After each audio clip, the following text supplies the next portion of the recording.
What's up, everybody? Hope you guys had a good week. Feels good to be back. I don't even know where to begin. There's a lot of stuff. Oh, pocket check right off the bat from Thinus Knutson. Let me get the music down. Sorry. Forgot about the music. It's loud.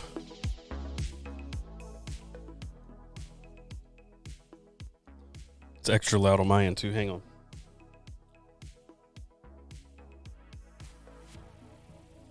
Glad Daddy. Is that my new name?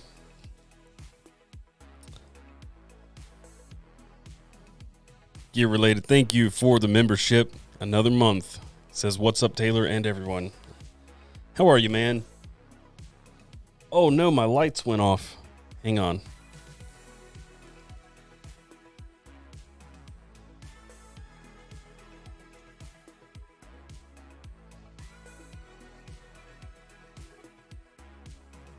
There we go. There we go. Yeah, it just looks weird without the lights on. Yeah, this shirt is dope, man. Off the Grid. I love all of their clothes. Well, except for their shorts. Their shorts are like past the knee for me. But their flannels and their pants are amazing. Trailblazer pants from... Their Trailblazer pants are my favorite pants. I've been away too long. I can't talk anymore. Have I tried any alpaca pouches? I've got one. Gear related. Thank you for the 5 gifted memberships. You are a boss. Thank you very much. I've tried one alpaca pouch. I don't even know where it came from. I have it. I didn't buy it. I don't know where it came from. It did not come from alpaca directly, though. That's the only thing I know.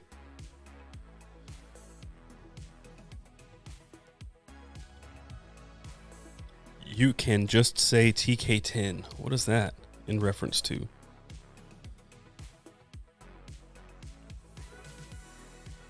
I don't know. I don't know what that is. Oh, TK10. Okay, I got you. Or Thinus Knutson. I mean, Knutson. Tynus. I don't know. Shane. Hello, everyone. Great to see you at Blade Show West. If I met you, it was nice to meet you. I probably don't remember your name. I will remember your face. But there's so many people. It's so hard to keep everything straight. So please don't take that as an insult or anything. I just met a lot of people. When is the Big Idea Design Fixed Blade Kickstarter coming? I don't want to speak for them, but I think... Andy Dickinson, what's up, dude? I think this month. Wait, it's October. It might be next month, but it's within the next month or two. It'll be this year. That's all I know.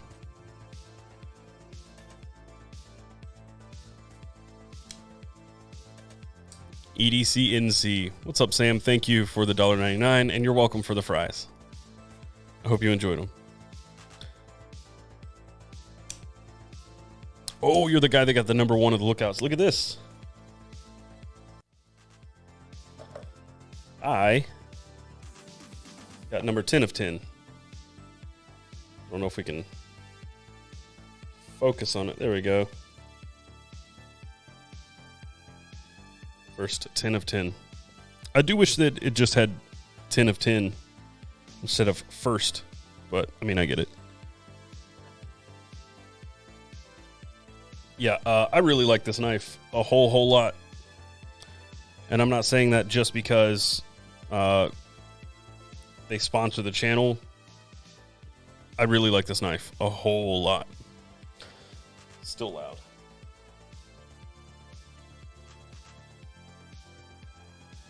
Yeah, it's slick, man. It's got some old school vibes. It's like a little paring knife, but it's a great little utility blade. Have I gotten any of the Desert Warriors? I have somewhere around here.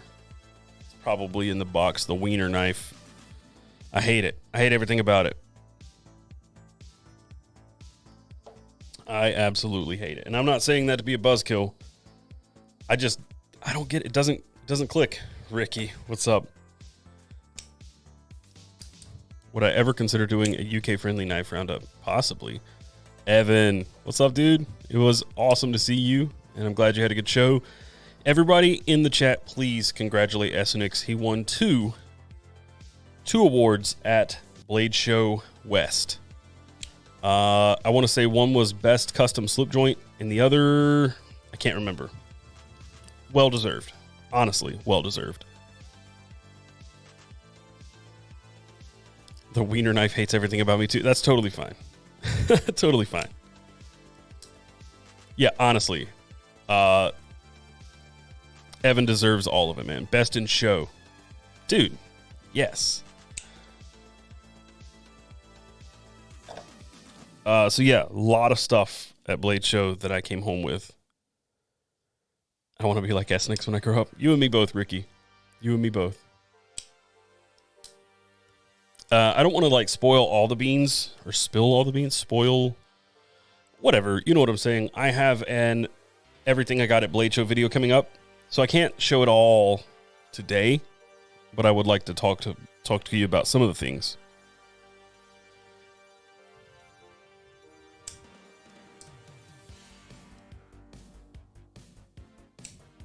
What is the Wiener knife? I really don't want to show this. Hang on. Oh yeah, it's in here. I feel it already. Dylan, where were you guys for coffee this morning? I showed up and nobody else did. This is everything I hate in life. I'm sending this to a friend of mine who really wants it.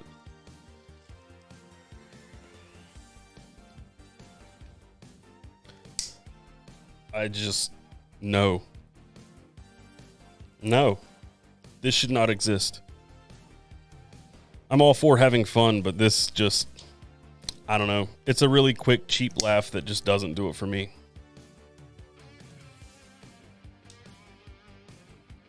Yeah, it's an AK because it's a Kalashnikov. Josh Rakes, thank you for the $10, homie. I appreciate you. Yeah, I just don't get it. It just doesn't. And they had a giant presence for this and the Desert Warrior, the donut, at Blade Show West, and they had these vertical banners all over that said, "Ask me about my wiener." And you know, it's just okay. I'll just address it here. The Desert Warrior never really spoke to me at all. None of the donut stuff ever did. But it was kind of funny because it was built on a story about a mess up that Blade HQ did. If you don't know the story, basically they had a Desert Warrior knife, a Kalashnikov, I believe, which is just OD green and FDE, or flat dark earth. And instead of it being listed as Desert Warrior, they misspelled it, and it was Desert Warrior, and it was on the website for a long time until somebody finally recognized the typo, and they said, "Don't you mean Desert Warrior?" And then they just thought it was really funny, so they turned it into the donut knife, which is funny. And yeah, I get it. Cool story, funny. They made the most of it. Move on. They have made a lot of money off Desert Warrior, and good on them. But now they've got this, and it just doesn't have that same funny backstory. I mean, everybody in business is in business to make money, so financially it's probably a good move for them, but like, it just doesn't resonate with me in the least. And there's a leaked photo. If you search, I don't know what I searched, but there's a photo, and I can probably pull it up. But there's a photo of other food-based knives that Blade HQ will probably do. I think there's a taco, there's a salad, there's a hamburger. I don't know what else. BP Custom Knives, what's up, dude? Making knives and listening to Best MEDC, can't beat it. I did see a question before we went live about the fixed blade in the photo. and it's actually from BP. It is the Wasp in Ultim. I've had this for a while. I think I unboxed it on stream, but he said he'd send me some Ultim scales, and they came in yesterday. So I threw this in the pocket and threw this bead on there, but I don't know who made this bead. I feel like this might have been Urban Carvers, but I don't know. And see this right here, Brian, isn't it? Let me just double check so I'm not calling you the wrong name.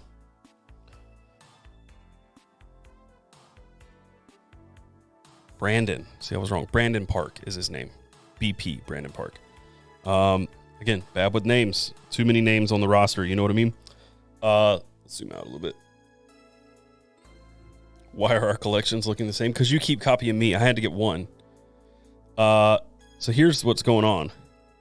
This knife is fully dug into one of the sides.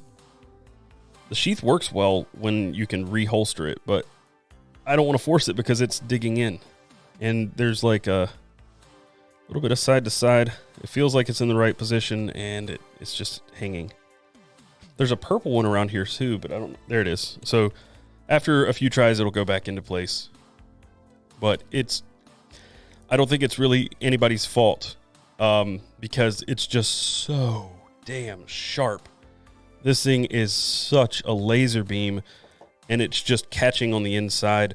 It's almost like this sheath needs Kydex on the inside of the leather, so it helps guide and it doesn't bite so much into the leather. But I haven't found an easy way to get this knife back into the holster without having to readjust it a couple times. We will see when Taylor starts rocking the long shaggy hair. Oh, I cut my hair. Can you have the purple? No, once I find it, it's around here somewhere, but once I find it, I'm probably going to switch back to it. Because Ultim and purple will look pretty sick, honestly.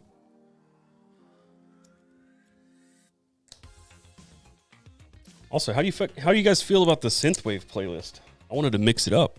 I spent some time this morning picking some songs. Yari says, "What's your opinion on the Leatherman Arc?"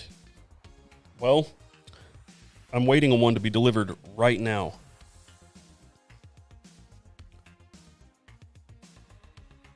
So I'm gonna check my email and see where we're at on that.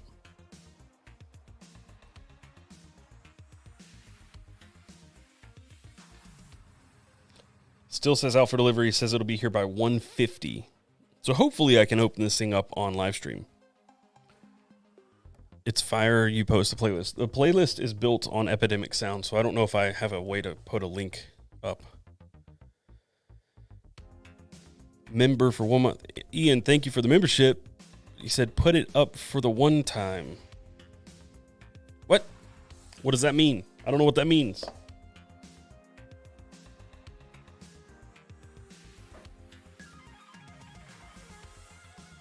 These are the scales that I originally had on the Wasp. There's another set of scales too, and a purple sheath, but I don't know where that purple sheath went. One time, 1 month. What? What are you talking about? I'm not keeping up. Are you still based in NC? Do you ever do IRL meetups? I am in NC. I've never done one locally, but I think if we do one, it'll be like at Smoky Mountain Knife Works or something. I took it. I have the purple sheath. I would believe that.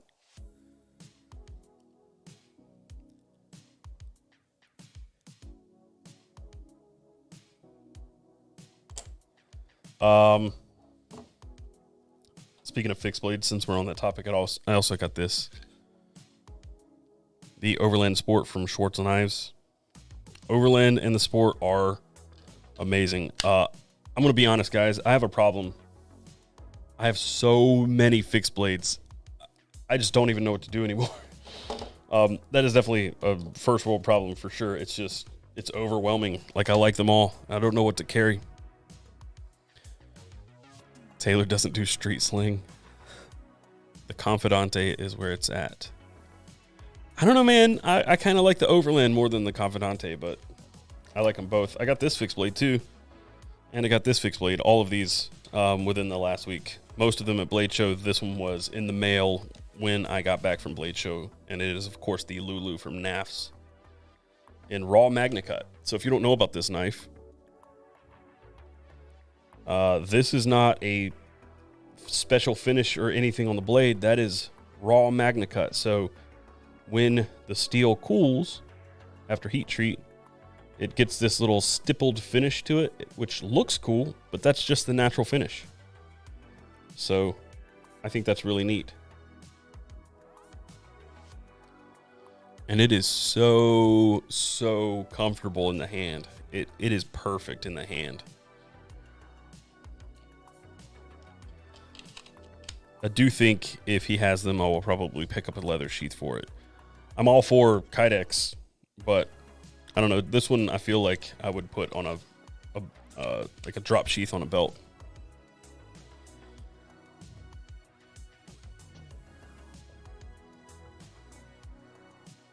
Oh, and this one is, how much is the raw MagnaCut knife? I think those are $225 thereabouts. And then this thing is the Sabo, I think, from Wade Knife and Tool, Taylor Wade. He handed this to me at Blade Show and said, tell me what you think. And it fits in the hand, I would say for me, better than the CRKT Minimalist. It just kind of locks in place. I don't really ever use a knife like this, though. I end up using it more like this. But yeah, this thing's cool. I don't know much about these other than it is the Sabo I don't know. Ricky can put it in the chat.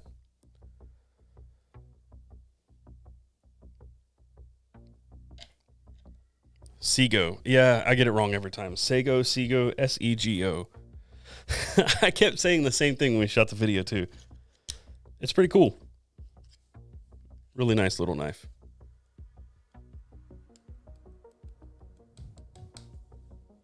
How you like this Stranger Things wannabe song? It's kind of sick, isn't it?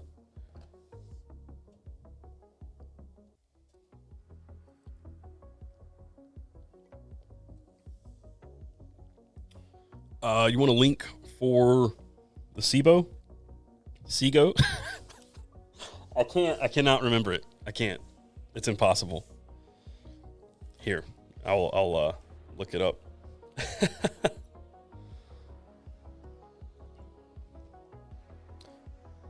Wade Knife and Tool Sego. Seagoat. Maybe that'll help me remember it. Wow, you can't find it by just searching that. I'm gonna have to search it on Instagram.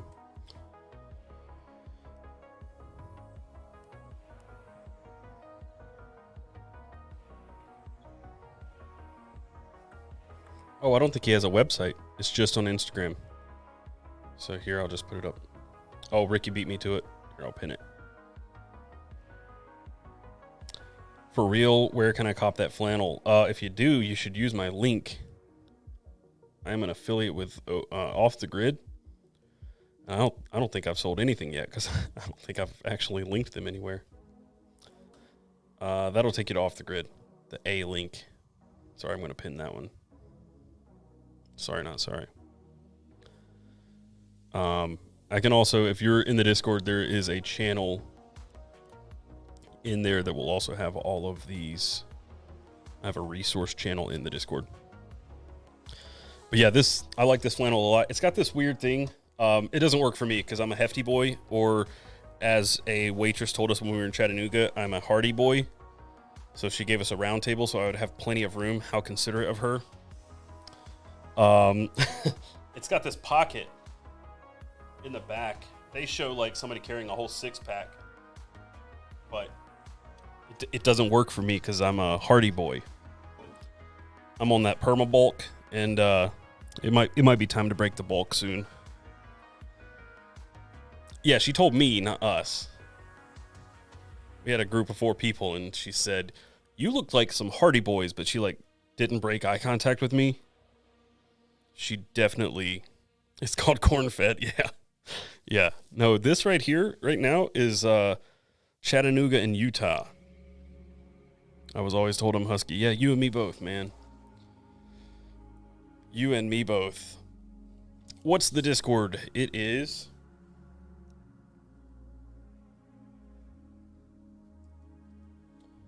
discord.gg/EDC. It's amazing. Once you are the only EDC channel on Discord, you can get your own custom link, and I managed to snag EDC. Now there are many, but years ago I was able to snag that one. I need to get back into the gym while I got the free time. Yeah, I hit the gym on Wednesday, and I'm still hurting from it. It hurt bad. I was 2 weeks out of the gym. I went straight back in and went straight to 4 minutes, no rest of squats at like 155 or something. And yeah, it hurt. Still hurts. I got through my workout today and then did some extra, so I'm getting back. But day one back always sucks. Leatherman ARC video soon. I mean, I bought one for that reason, so hopefully. We got a lot going on, though. I got Georgia Bushcraft in 2 weeks, and we have 2 Blade Show videos to get out. Everyone is flexing in the Discord. Yeah. No joke. I got one more really cool thing right now to show you guys. One of the more interesting things that I got at Blade Show. So this used to be called the Infidel from Superlative, but they came out with a new name because obviously Benchmade shut it down because they had an Infidel first. These are CPM M4, and then the micarta is what's so cool about this. But they sent an email last night. Let me refresh my brain on the new name because it's a little weird. The Cruzador. That's the new name, Cruzador. Avoid. Thank you for the 1 month membership. He says already 1 month. Anyway, when do you get yourself and Ricky go-karts? Not soon enough, man. Those go-karts were so much fun and dangerous.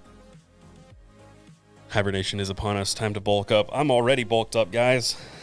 I'm already there. Beat you to it. Yeah, anyway, this is a custom micarta that the guys at Superlative worked on and made for themselves. So it's exclusive to them. It is called Multi-Canvas Black micarta. They modeled it after Multicam Black, obviously, and it's such a cool micarta. Honestly, this whole slip joint thing is pretty sick. $230 for a Leatherman is ridiculous. Okay, well, people have been asking for a Leatherman with nicer steel for as long as I can remember, and they do it, and obviously they're going to charge more for it, and then people act upset. So, I mean, I'm not mad about it. It is a lot for a Leatherman, but also they gave us everything we wanted in that Leatherman. Like, literally everything.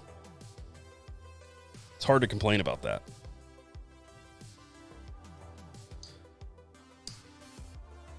Yeah, I don't know the deal about the multi-canvas black. I think they've already done a drop, maybe? I can't remember. Hard to say. There's a lot going on. I do have a few things to open up. I do think that Leatherman will be here before the end of the stream, too, so we'll get that when it gets here. But this is stuff that I haven't really opened, but well, some of it I've opened. But I have to, I forgot to do this before stream, so we're going to cover up some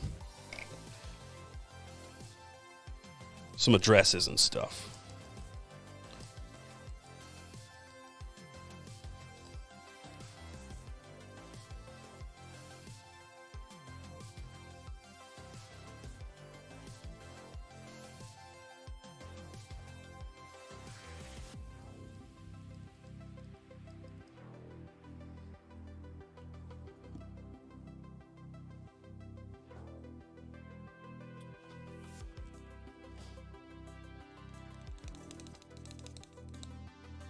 I actually don't even need to cover this up because both of these are to my P.O. box, which is public, but still. I don't know what this is. I don't know what that last box is either. I know what this is. I've already opened this, but I haven't used it yet.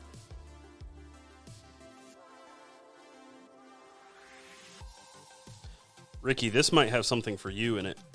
If I were to guess.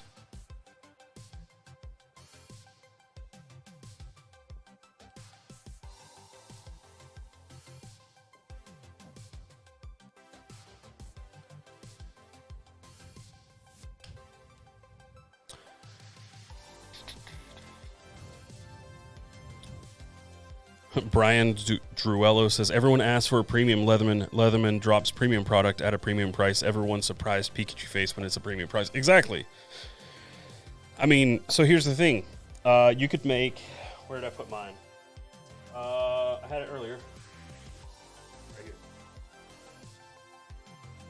You could buy a Leatherman free P4, and you can blade swap it like I did if you want. Well, never mind. The P4 has the straight edge. I swapped mine for the P2 because I was carrying the P2 at the time. But no matter what version of the P4 you get, I think it's going to be like 440C or whatever their blade steel is that they typically use. You can go to Shapeways and buy stuff like this for it. You're going to spend like 40, 50 bucks on this, and then sometimes you also have to do some modifications to these to make them work. And you're still going to be a little bit cheaper, but you're not going to have everything. You can 3D print some thumb studs. I did a video on this. But the thing is, they gave us everything we wanted. They gave me everything that I wanted in that one. Plus, I was not expecting them to do like the eyeglasses bit holder. That's killer for me. That's awesome.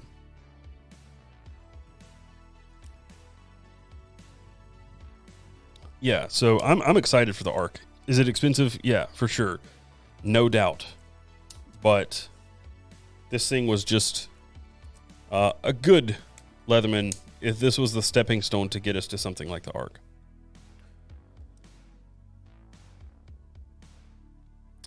Gear related, thank you for the $5. He said, I got my Leatherman Arc in yesterday and I love it. It's like the Wave Plus and the P2/P4 in one with Magna Cut.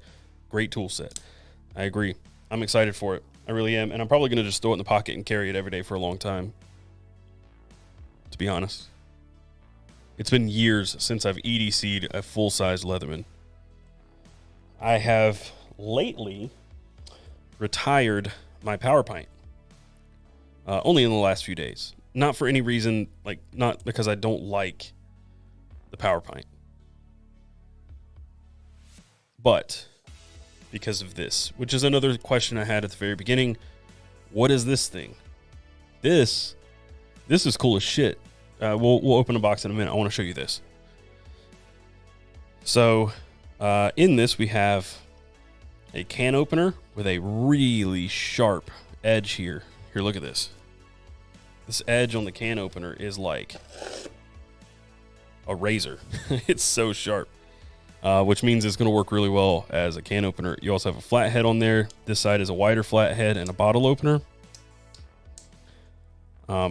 These also like snap open. You have a saw, a set of scissors, and a straight edge blade with M390 steel, and you have titanium handles. This is about 90 bucks.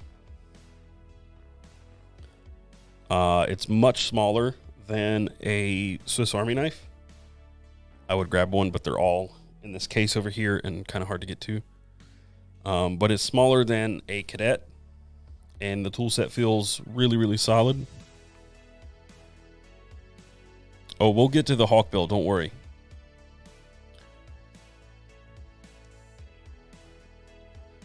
This thing is like a Swiss Army knife on steroids. Honestly. It's from Fox Knives, and it is called the Vulpes. So say what you will about MKM or Maniago made knives and Fox Knives, but the package here is pretty impressive for the price. And it's M390 steel. They have a cheaper version of these that are N690 and aluminum handles. Renee Ramon, thank you for the membership. I appreciate it, man.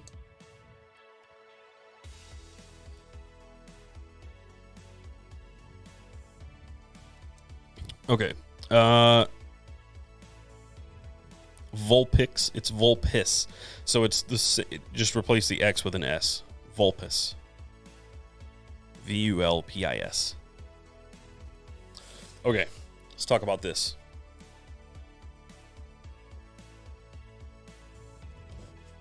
I've had these for several weeks. I've opened them. I've not used them yet.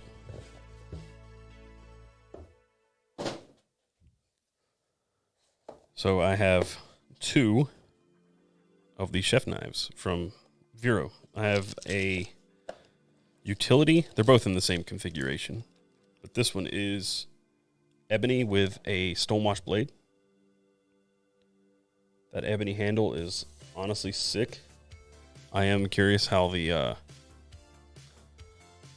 how that handle is going to hold up in time. I'm sure it'll be all right, but really, really sick. Is this behind, or are you guys that far behind me? Okay, that's not. Okay, never mind.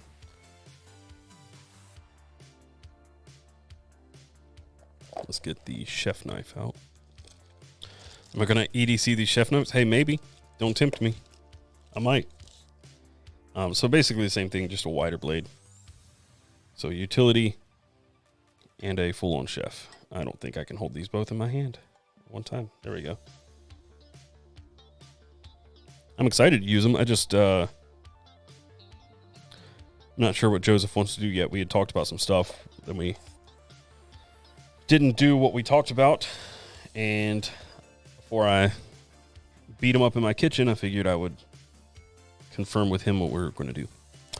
Ebony wood is the most durable, and as long as it is hand washed, it will be fine. Yeah, you don't throw these in the dishwasher. Go crazy and EDC a cleaver. Yeah, these things are great in terms of how they feel and the fit and finish and everything. Nitro V steel. My phone's buzzing. That's not what I was hoping it was. I was hoping it was my ARC. Barbecue video? Very likely, honestly. And it would actually probably be a barbecue live stream.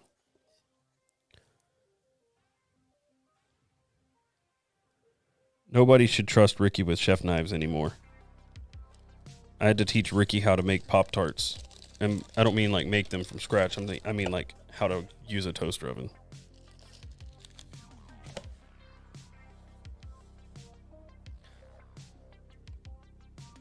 Cutting Miniac, what's up?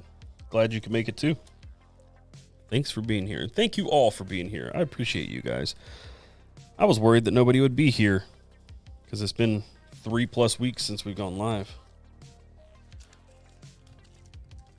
Can they please make a bug out in Magnica? Yeah, they did. It's called the, wow, I failed that joke. The Hogue Deca. It's a lot to unpack. What's a lot to unpack?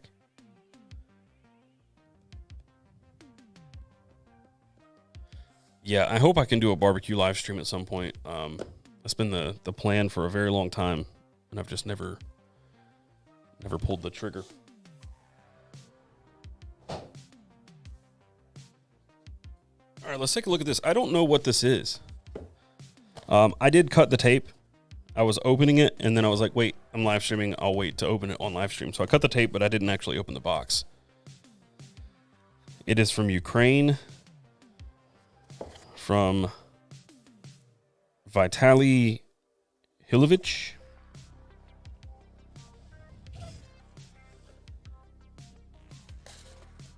Oh, lots of pirates. Just a piece of leather lace. What are these? Beads, patches. Beads, patches. Patches, patches. I feel like I've seen this logo before, but it doesn't ring a bell. Not immediately.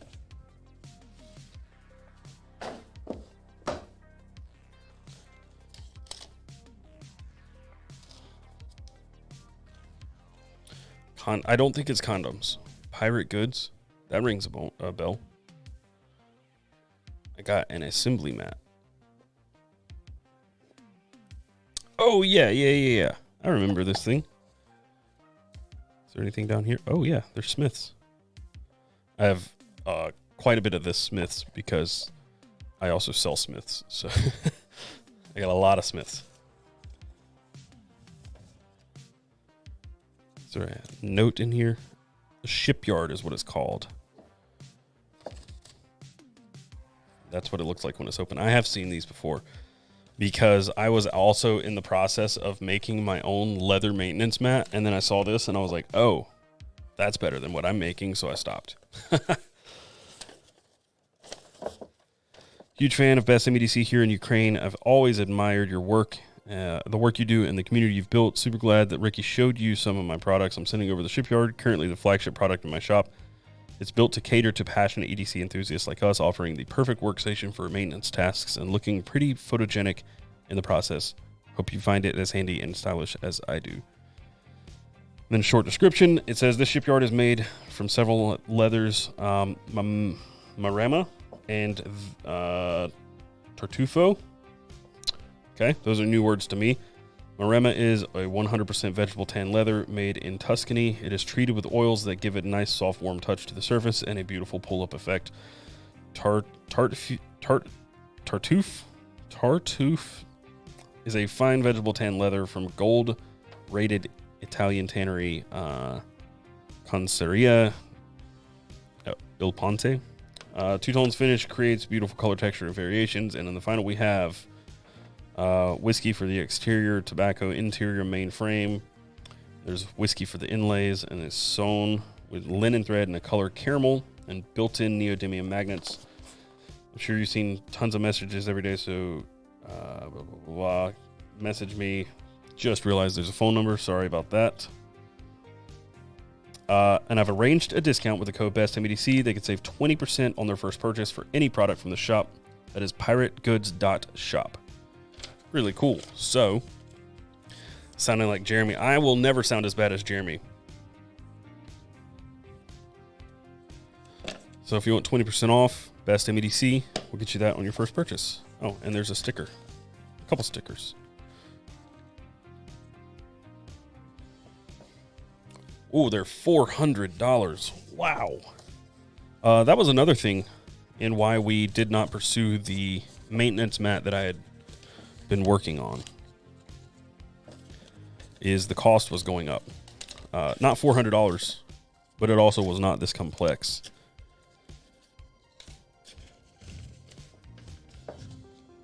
All right, that box is nice. Okay, so this is what it is. This is the shipyard. So Magnus built in. So this is to explain kind of what I wanted to do. I wanted an exterior frame like this, and then just, it would be this thing, but there's one big open pocket, and then along the side, there would be something like this. So big mat that's open with a frame around it, and then this just to one side. We tried, we got several prototypes, and it never looked as good as this. This is nice, and I can understand why it costs what it costs, but yeah, that's a lot for something like this. Feels really nice too. Is it made by Louis Vuitton? If it were made by Louis Vuitton, it would be worth less. Like, technically, they use the cheapest leathers they can find. Yeah, it would cost more, but it would actually be worth less. Yeah, that is very nice. Thank you, Vasily. That is quite a maintenance mat. Exactly. So, like, what I'm saying is they use literally some of the worst leather that you can buy. But they'll sell it for 5 times as much as anybody else.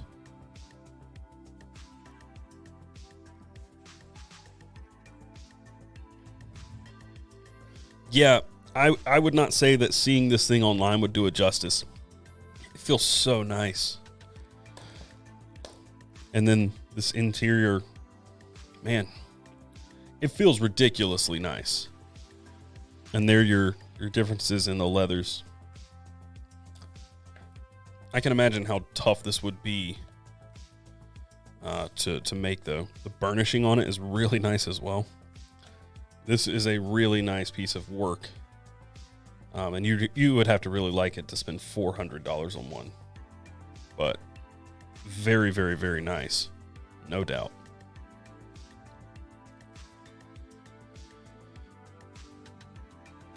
The amount of hours is the reason for the cost. I can imagine. I mean, you've got magnets placed in here. I'm not sure exactly where they are. I can't feel them, but they're in there somewhere. Maybe they're really thin. Oh,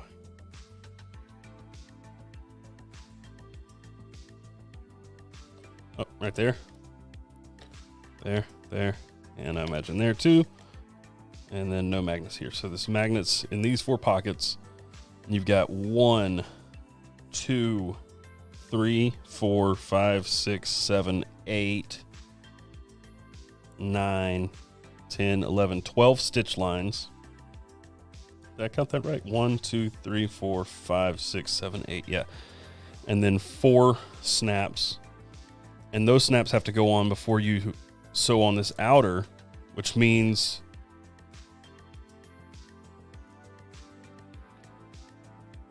I guess these have to be sewn on. No, you can put those snaps on and then sew it all together. 3 layers. The burnishing. How is that burnish happening on the inside of that? He would have to be burnishing this. Maybe they're glued and then burnished and then, I don't know. The burnishing is on the inside too. That's ridiculous. Yeah, that's nice.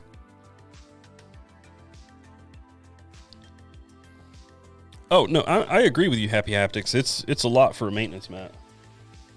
We were second guessing mine being like 100 and probably 20 to 150 bucks. Yeah, this thing's cool. The craftsmanship's ridiculous. Thank you. And I don't know what this is. I genuinely don't know what's in here. I have a hunch. And since we were talking about this knife earlier, we'll use this one, the Wasp from Brandon Park. This thing, I mean, we're only cutting tape, but this thing is wicked sharp. I mean, just no pressure, and it is slicing.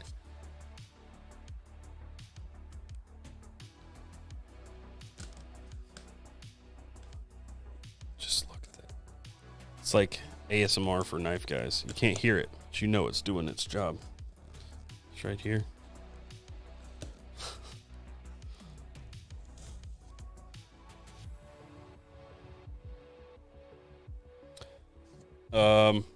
So I know this is from Tops Knives. I have a feeling, being from Tops Knives, that it's a fixed blade. I know, I'm pretty smart. A little pressure. A little bit of pressure.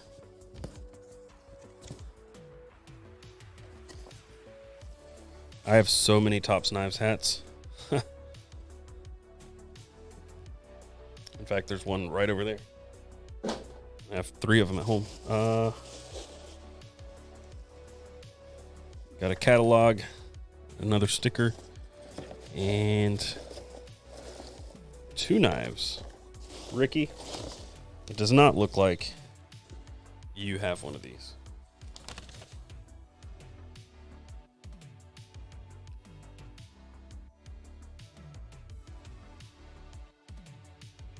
Ooh, okay. I got you.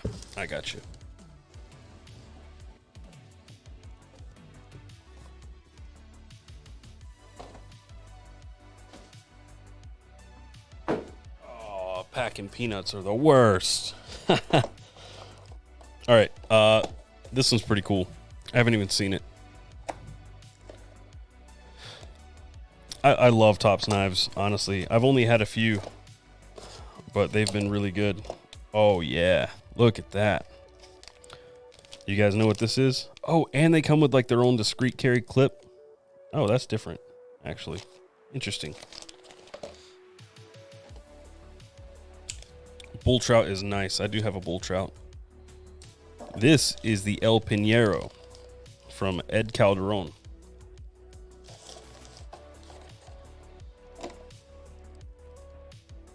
Ooh. Ooh. That's nice. El Pinro. El Pinero. That is very nice. V-nice, as the young kids say. I love my bull trout, but I need a pocket sheath for it. Yeah, you and me both. I agree. I know... I'm not sure how this little divot is supposed to work. I know Ed is more of like a tactical guy. He fought the cartels in Mexico, and he's got a couple of knives that have like a primary like reverse grip. I am not much of a tactical guy, so I'm not 100% sure how this is supposed to be gripped. Probably like that, like a little extra grip for your index. I don't know, but that's sick. This other knife is the Sparrowhawk. The kata is for, I figured it's for reverse grip, but I am not. Okay, how I had it was right. Okay. I'm just not well versed in the old reverse grip. You know what I mean? I have so many bottles of Topps Lube as well. So many. This one is one that caught my eye at Blade Show. We had talked to John at Topps about this thing. Ozelius, what's up?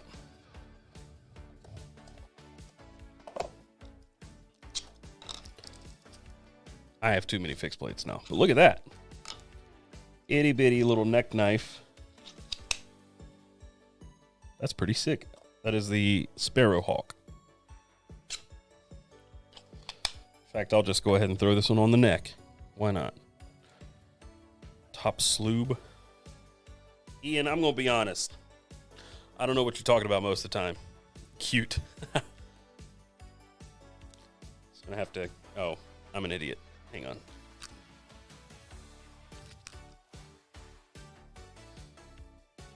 If I wear neck knives, actually, I got a date tonight with my wife.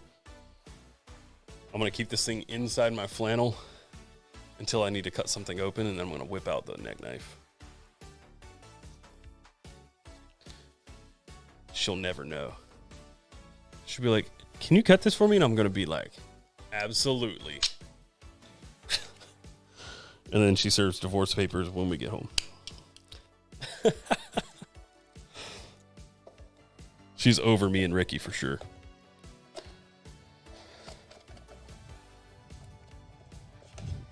Yeah, but the bull trout is a ridiculously good knife, but I don't love the sheath. Date night and a flannel, we need to talk. Hey, Greg. It looks like brass. There's nothing to talk about. Checkmate. She doesn't like to do fancy date nights. Sometimes, but mostly what she wants is something a little more like low-key. Just because we never get away from the kids. If she hasn't served you papers yet, that knife isn't the one to set her over the edge. Hey, I don't know. Nobody knows. Who knows? Dang, still no Leatherman. Let's refresh FedEx just to make sure. FedEx will be the first to just drive by and not even slow down and say attempted delivery. It's 1:53. It said here by 1:50. Now it says before 8. Chumps. I don't like FedEx. I do not like FedEx. UPS all the way. Do you own any Hell knives? I do not. Anyway, let's show these Topps knives off one more time. We got the Sparrowhawk. A nice linen micarta with brass pins or brass tubes. It's pretty sick. This is like a good alternative to the Piranha from TKL. And then we also have the El Pinero. Pionero? I'm saying it wrong. Pionero. Ricky is the expensive date.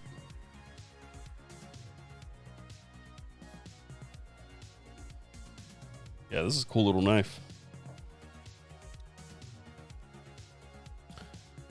Sneak Reaper on the El Pionero. I don't know how that's pronounced. Pion. I thought it was just Pinero, but it's Pionero, I guess. How much is the Sparrowhawk?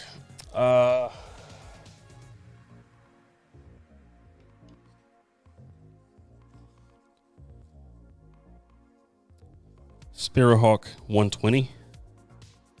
The Pionero is 220. Oh, Pioneer. It just means Pioneer. Okay. Just say it like a Mexican. I don't know what that means. I don't know how they would say it. Yeah, 120 and 220, which is pretty reasonable for a made in the USA knife. I don't know the blade steel on these. They do a lot of stuff in like 154 cm, so it might be that. Neither of them say. Where can you buy them? Let's look. You're probably going to have a hard time buying this one. Ed's knives always sell out fast. Well, let me see.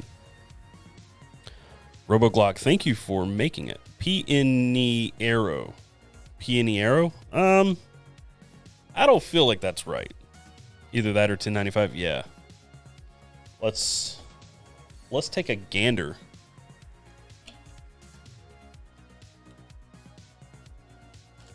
Let's check Blade HQ or Smoky Mountain.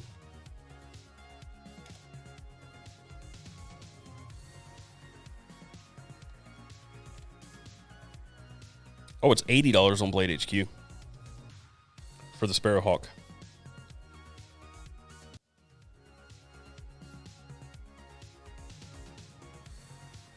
$80. Wazoo crap bags just became available. Those are fun. So Wazoo crap bags, if you're not familiar, Wazoo gets returns that are definitely not their own gear, or sometimes they're doing market research and they just sell you a bag of just junk from around the warehouse. It's kind of fun. Blade Steel 1095. There.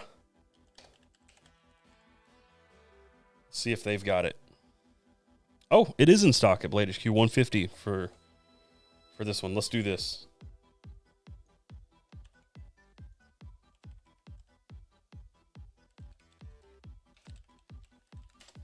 I just want to see what the translator, how it says it.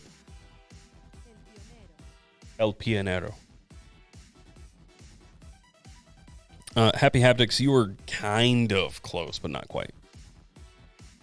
Do I have any experience with Z-Finit? No. I'm a snow Mexican, trust me. You probably can't hear that, can you? Let me pause my music real quick. And then bring this volume up. El Pionero. El Pionero. Crap bags are available. Somebody said so. I have not looked myself.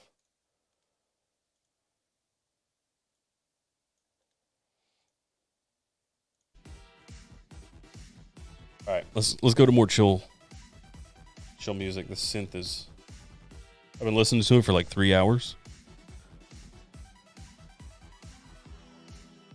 So we're gonna go a little more chill for now.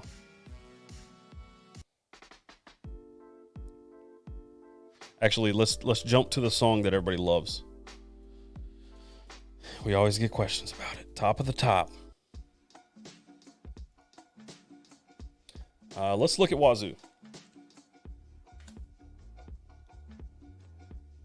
Somebody said that their crap bags are available. Wow, I cannot find Wazoo. Wazoo Outdoor. It's wazoogear.com.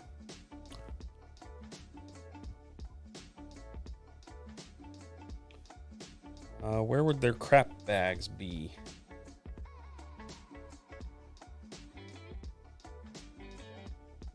I don't see it.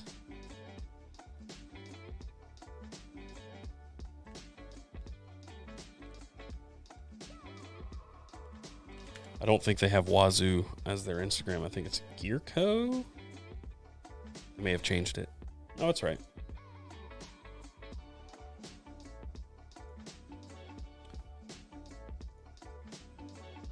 Oh, it's not going to let me do it without logging in.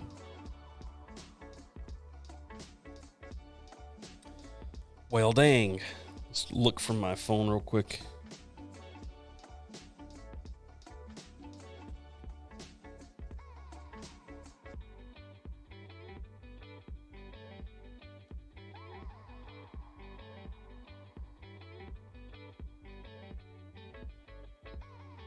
I don't see anything about the crap bags. Link in chat. I don't see it. However, I will create a link for these Tops knives.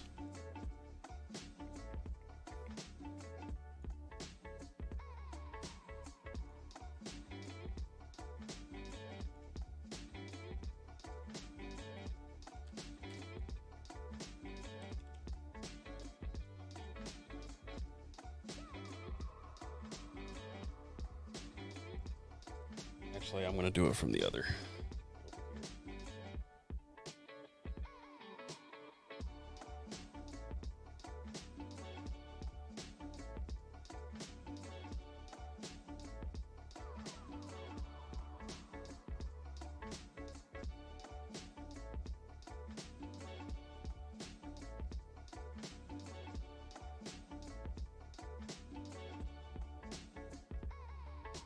Give me just a sec.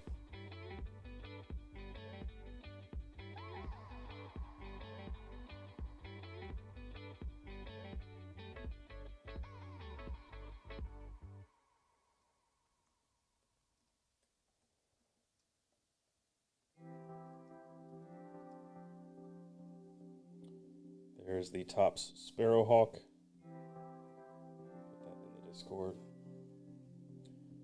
And then we've got the El Pionero. I'm actually really surprised that one's in stock. It's a good thing.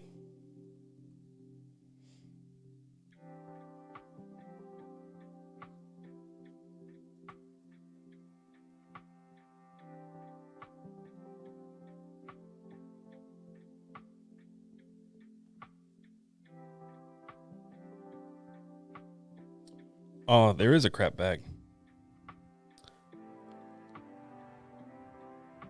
Crap bag, $60. Is there a good way for me to open that over here? What's the link? Products crap bag. Okay, here we go.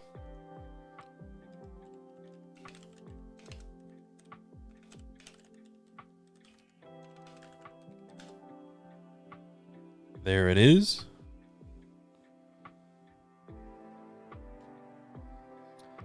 So originally, $2,023.10. Now $60. It's quite a good deal. You get what you get and you don't throw a fit.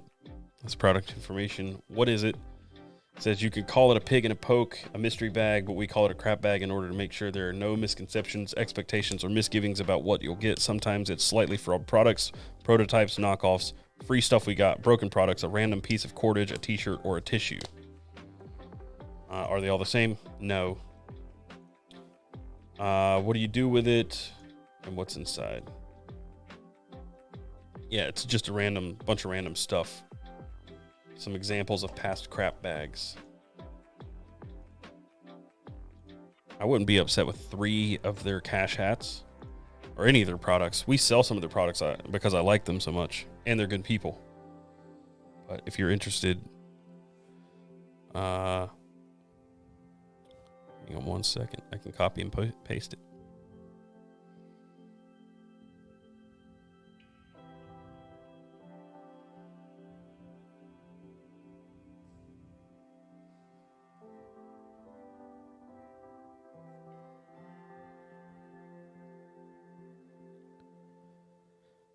I take payments in the form of the superlative Cruzador. What are you talking about, Ricky? I know you just got this knife, but do you think the blade steel is good? And this is a good small fixed blade. What is a good pocket clip for it? Tops knife, Sparrowhawk, fixed blade knife. All right, Beards, Bacon, and Tech. It's $10.95, which is a very, very, very widely used tool steel.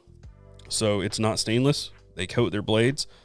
Your bevels can still rust, but it is a very, very good balanced steel, and it's been used tirelessly by more like fixed blade outdoor people who use their knives harder than these EDC guys, if you know what I mean. So yeah, $10.95, good steel, and it's tops. I mean, they're quality stuff. So yeah, it comes with obviously this little neck knife. Do I have an off the grid link? I do. One sec, I'll get it for you.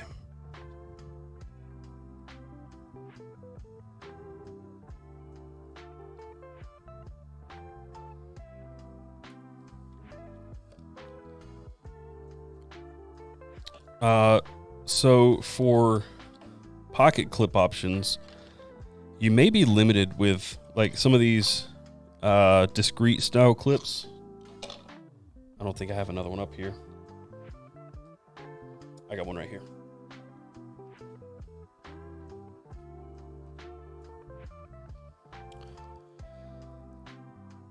The spacing looks to be about right. So you could go with the discrete carry clip, which makes it a really good pocket clip. This is the one that comes on the offensive industry sheath for the Wicket.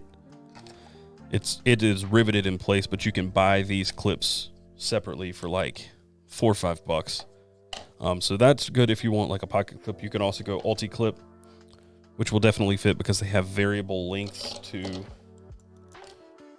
the shank on them, and they're slotted, not just holes. So you could definitely make this fit. And it works kind of similarly, but you have this clip that holds it in place. Off the Grid is having pre-order for their pants that have been out of stock for a long time. Yeah, and they're bringing out new colors as well. I really like their pants. The Trailhead pants, they are my favorite pants, period. Where can I buy the clip? Which one? You talking about the discrete clip or an ulti clip? Discrete is a little harder to find. I know that TKL sells them. Is there anyone you know that regrinds an AK-1? Yeah, Alex Kremer. Yeah, give me a second. I can get you some links on those.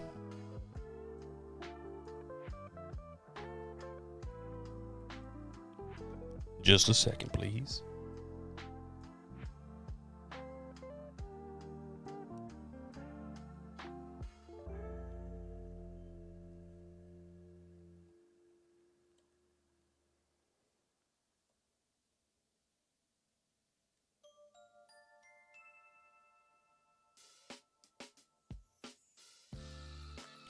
So the discrete carry concepts clip.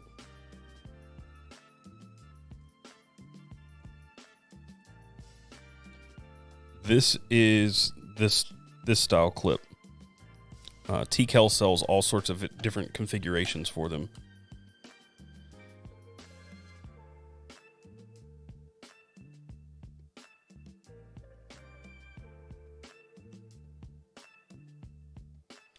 And then I don't know if they also sell ulti.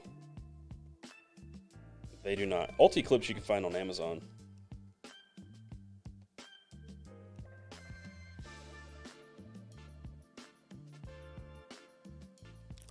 My internet seems to be quite slow right now.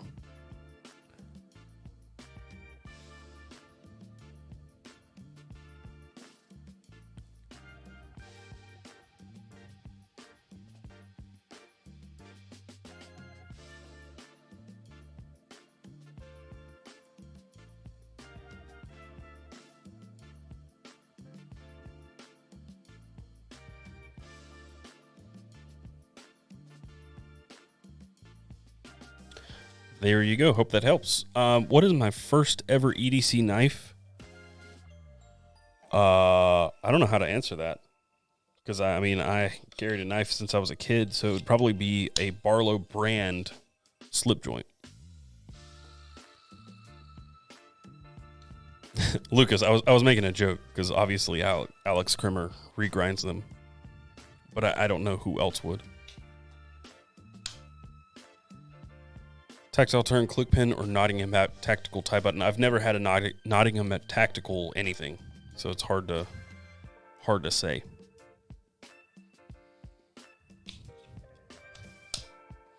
Let's take a look at those off the grid pants real quick because I'm curious. For myself, actually.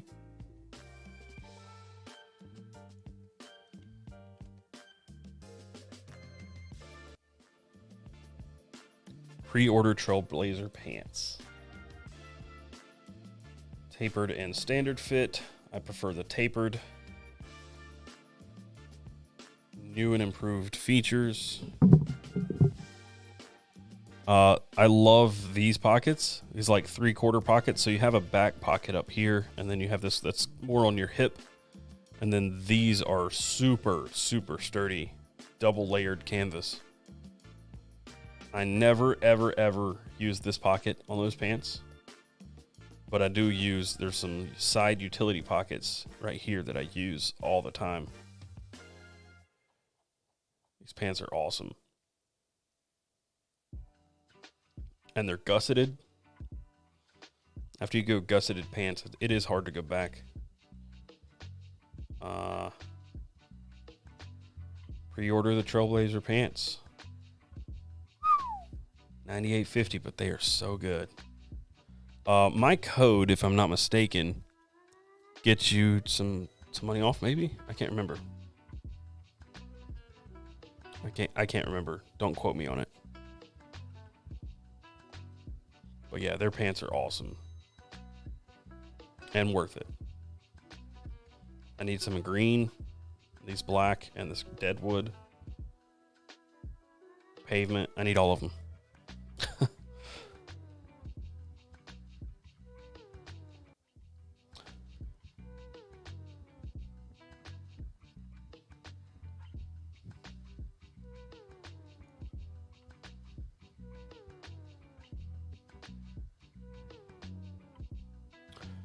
Yeah, they're not cheap, but they are very good pants, for sure. Do I still love the PM Mac 2 3.5? Yes. Although lately I'm really struggling to carry anything because there's just so much to carry. I got a lot of stuff at Blade Show. I got like 4 fixed blades, 5 fixed blades at Blade Show. But here is my PM Mac 2. Recently, maybe on the last live stream, I got this deep carry Lynch milled clip for it, which really kind of changes the game. I hate the clip on the original one. Always have, but these are really nice. No slant pockets. I hate slant pockets. Did I get my hands on TJ's new knife? Yeah, I tried it. I didn't buy one.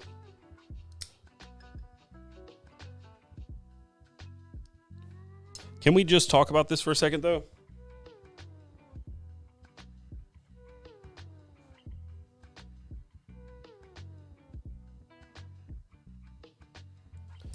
It's right here.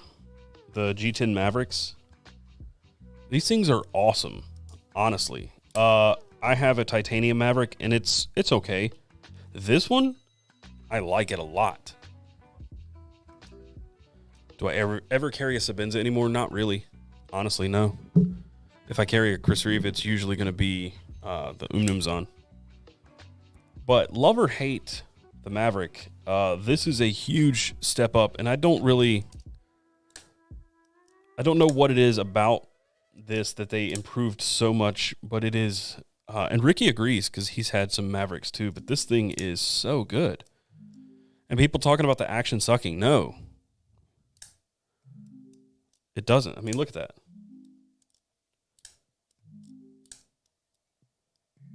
I mean, it's solid. So I've actually carried this a lot lately, to be completely honest. And I do have a titanium Maverick, and I never really carried it. I carried it maybe 3 or 4 times. This I really like, though.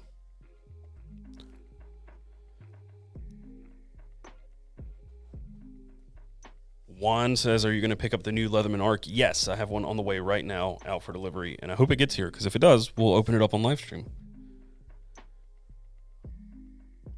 I keep checking my phone to see if it will, or if it is delivered.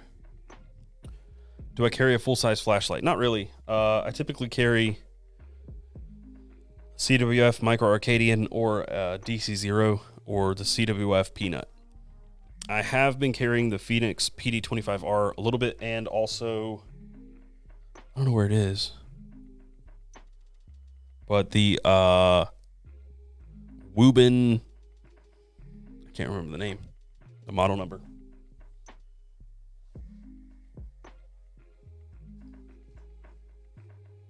Here's the PD25R.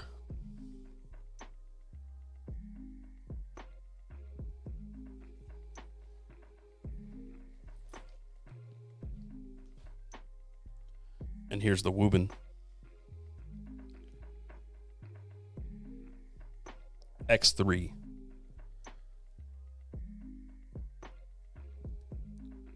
It's got 45 minutes to arrive. Well, it's already supposed to be here.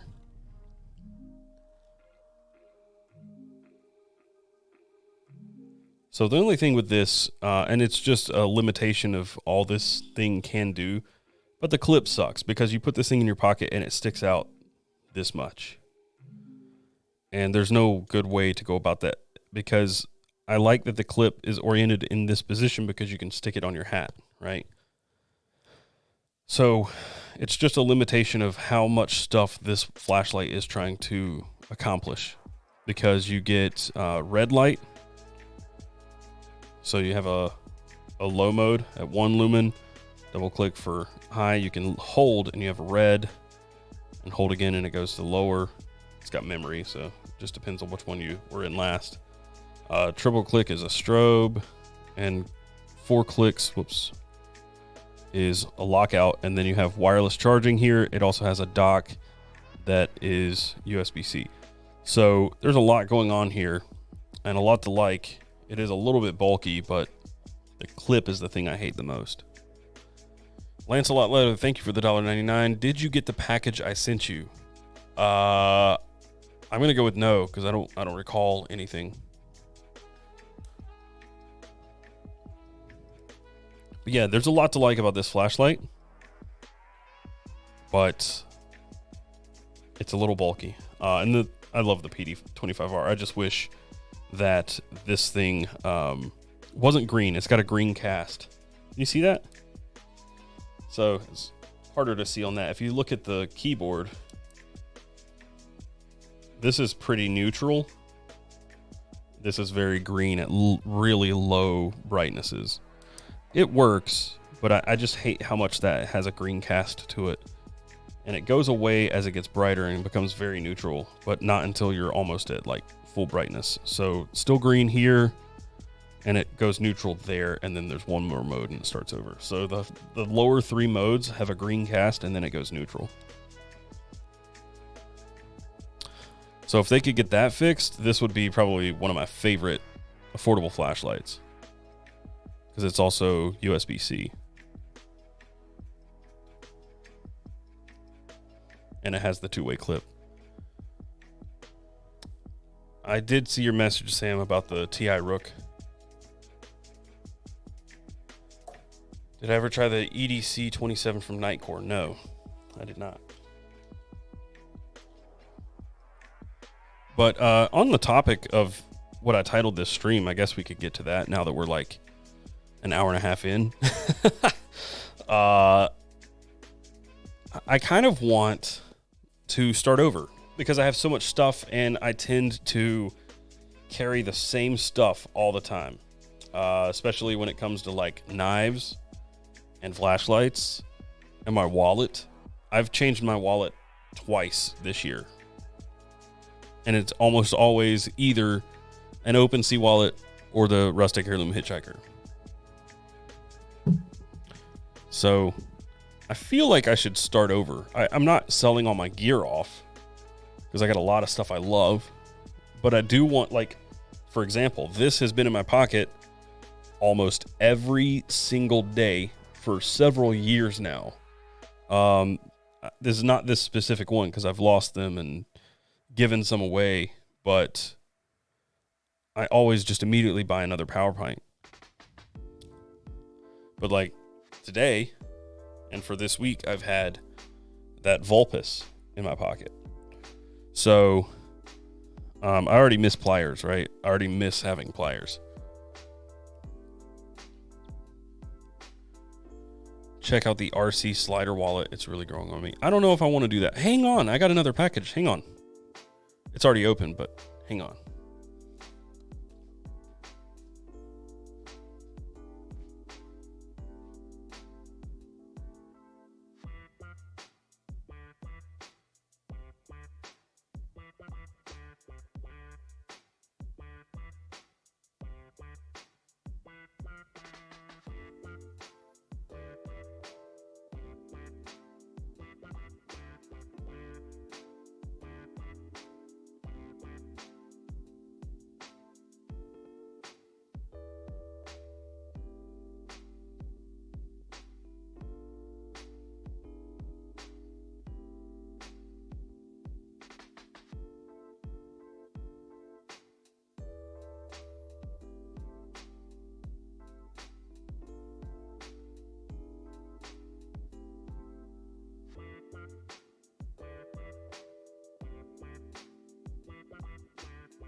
Somewhere around here, there's another package. Oh, I think it's right there.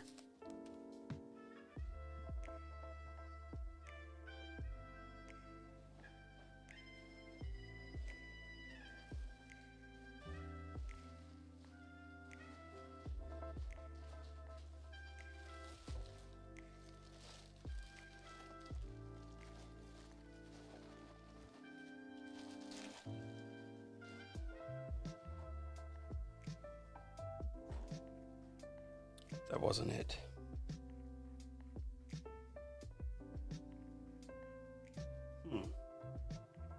Ricky, what happened to it? It might be in my truck or at my house. It's a, I'll have to show it next live stream, I guess. It's the new knife that's for pre-order from, that might be it. From Urban EDC. Let me check one more thing.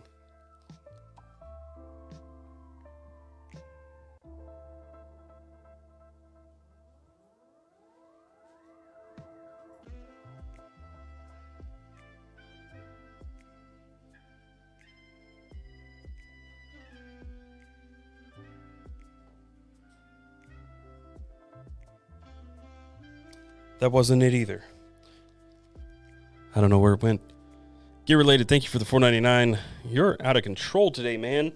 He says, I wish Leatherwood would make a free technology multi-tool the size of the power pint that was made for EDC. You and me both, man. Still in the pouch on the desk. No, I got the Matsy knife, but I don't see the one. Oh.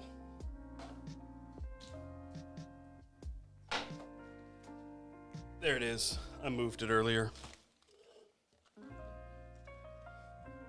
There it is.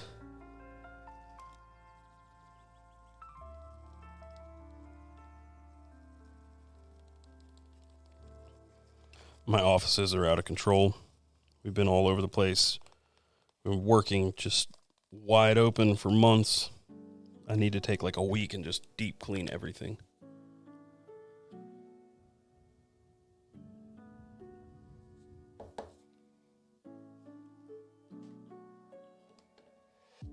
All right. So this was 2 different packages from Urban EDC Supply. The reason that pretty much all of this is out of the package is because, well, take a look at that. The package, the envelope was wide open already, and I had to just make sure that everything was in there because this was hanging out of the envelope.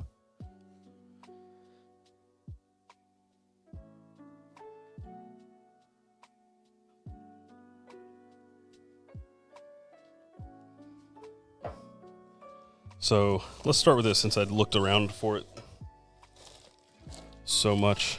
This is the new Vox design knife at Urban EDC.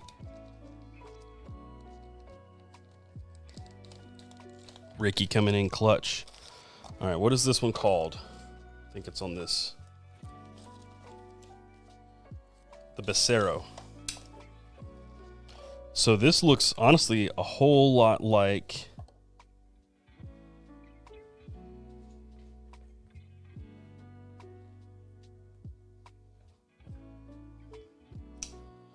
looks a whole lot like these.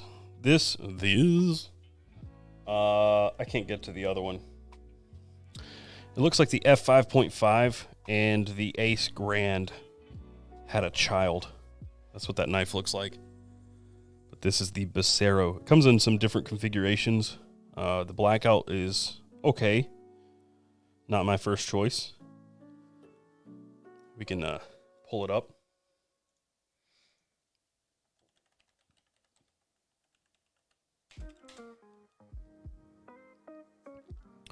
Giant mouse at F5. Yeah. I mean, this is Vox designed. This is too.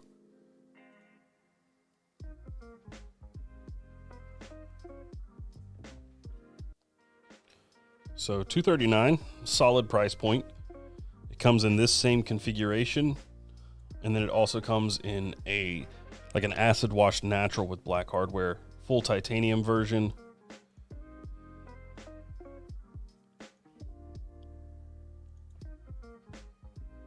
Spring 2024 for a ship date.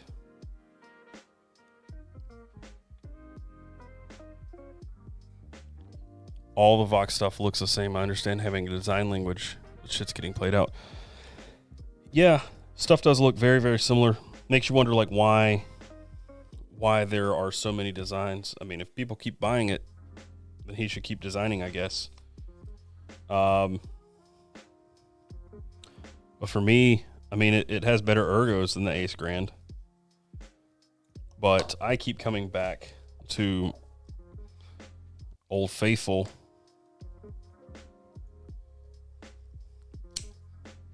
The Suru. I mean, this is like... he does have a style for sure.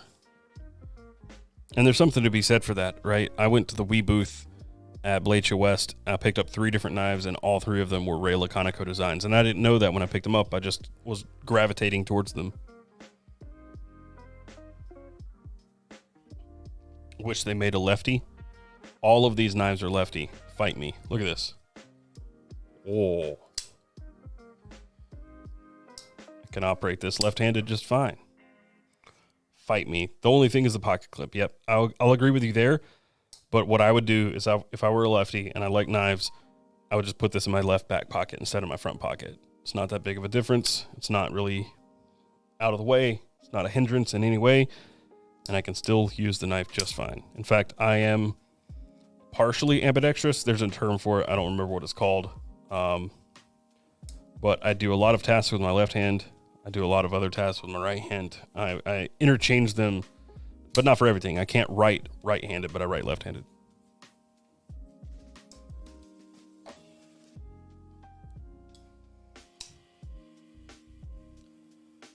Yeah, anyway, I got this at Blade Show.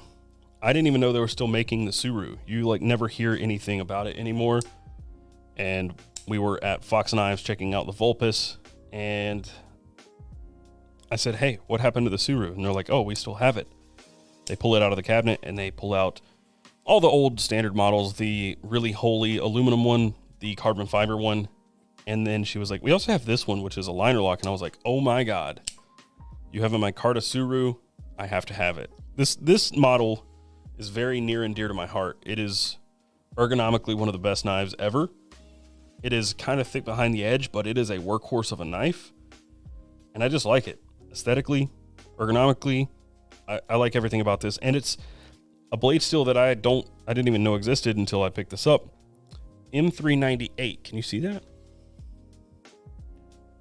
M398. So I don't know what's different about it, but there's obviously something different about it. It's called switch hitting. That's not it. That's not it. It's like poly dominant or something like that.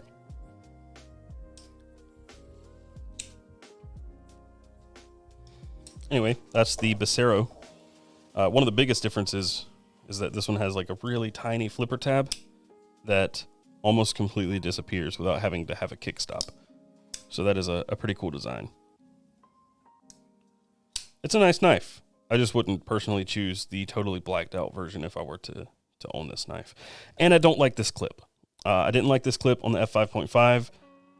I don't even like wire clips, but I'd rather have a wire clip than this clip. This one just doesn't do it for me. So that is the Becero, and I can link to it if anybody is interested.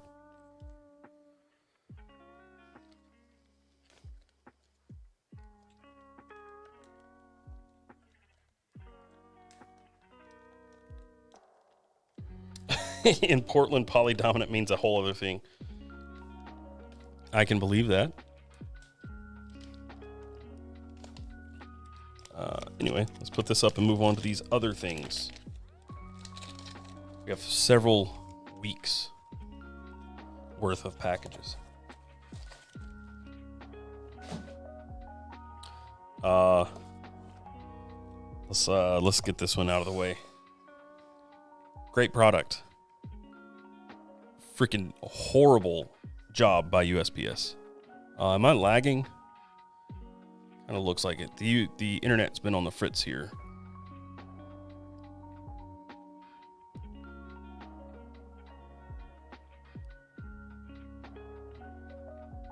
Kind of hard to say, but YouTube is telling me that it's having trouble.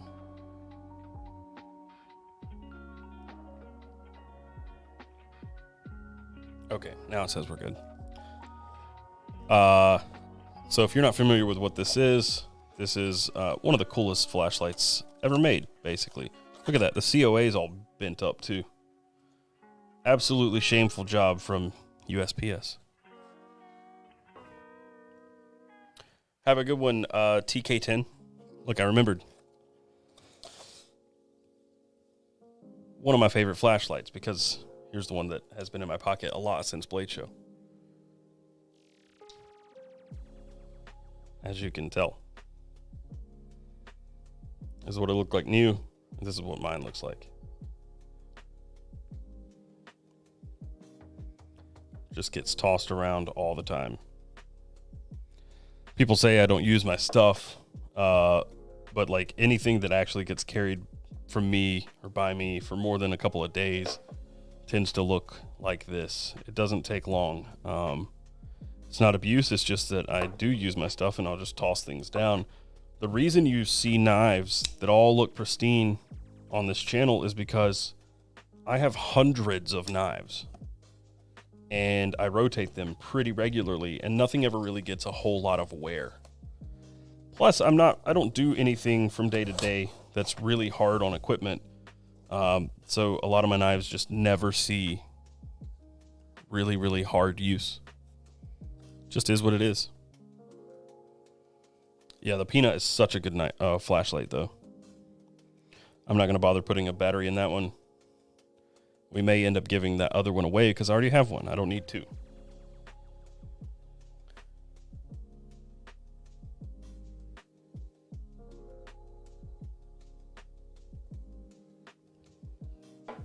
All right. So that was the first thing in the other package. The other items are this. Talking about like switching things up. Here is a wallet from Chavez. Wallet / paperclip, money clip. Tie-fold. Chavez tie-fold. Let's get some cards in it.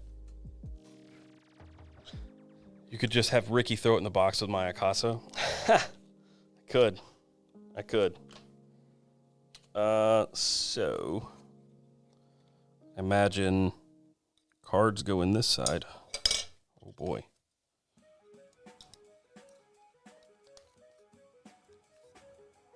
And then cash would go over there. I think I actually have cash in here.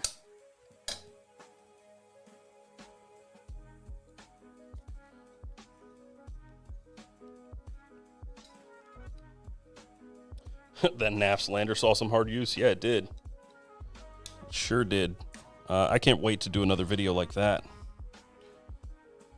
That's pretty nice. But this makes it very thick. Very thick. And I guess you would just have your cash. If you don't have a whole lot of cash, it's kind of hard to use.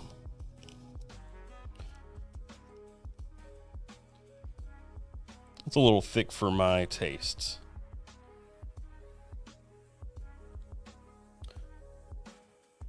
And then I got this from Burnside Knives at Balacho. That was in my wallet. Good job, fuckface.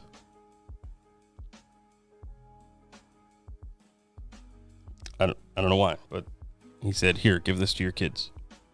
I don't know. I don't have an answer, but yeah, that money clip, solid. If you carry a lot of cash, that would be good, but I normally only have like a couple of bills. It would be really good as just this and without that money clip portion. Oh yes, I do owe you a bag, Barbarian Brawny. I have not forgotten. I just have not been in the office a whole lot since that live stream. And by a whole lot, I think literally 2 days.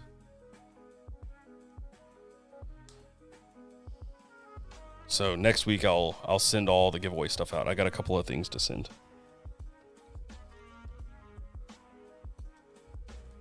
I have not forgotten, trust me. They do make it without, okay. That's good to know. I mean, I don't hate it. It's just, that's kind of thick, right? I mean, my wallet fully loaded with the cash and everything, because it's a soft wallet, is quite thin. This thing is considerably thicker. I have a titanium wallet that I really like, but anyway, that is the Chavez wallet. We have a Refine EP1 gunmetal, which I have a lot of these. So most of the stuff, if Urban doesn't want it back, will be for a giveaway. I don't know when. Look at that. Look at that. Come on. USPS, what is up with you guys? What happened? What did you do to this poor pin?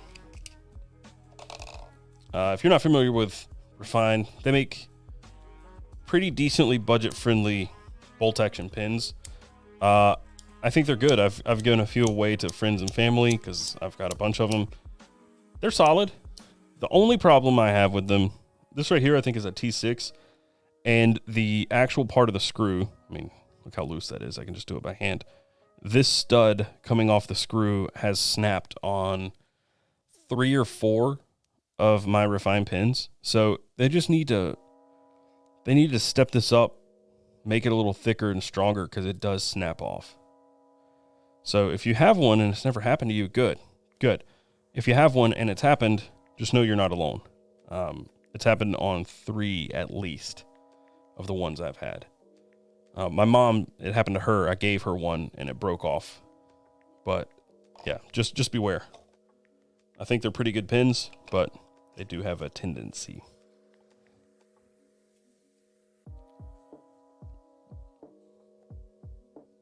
What is a bummer? The refine? If you're talking about that, I agree. Which titanium wallet? It's the Giltech Raw, or the Rapid Access wallet. He doesn't make them anymore. But it was a really cool wallet. It's in the other room if you guys are interested in seeing it. And then the Matsi knife. So I believe this is a Sagaha. Yeah. Okay, so we'll get this out. So this is the Matsi. I don't know. Comes with Band-Aids. I don't know what Matsi model it is. We could pull it up on Urban. Or the chat can probably tell me. It's fine. I guess, like, this is just one of those knives that there doesn't seem to be anything about it that just speaks to me. It's just a knife. There's nothing special about the design. The ergonomics are very weird because, like, you've got this indentation for your middle finger, which is a very odd grip. I remember another knife that was Vox designed that had a grip like this that felt much better, and that would have been, I believe, the Dapper, the Blade HQ Dapper. It has that kind of middle finger dominant grip, and it felt good. This one does not. It feels weird. And if you grip back here, which I think is how it's intended to be held, it feels a little weird. So I just don't know how to hold it and it not feel weird.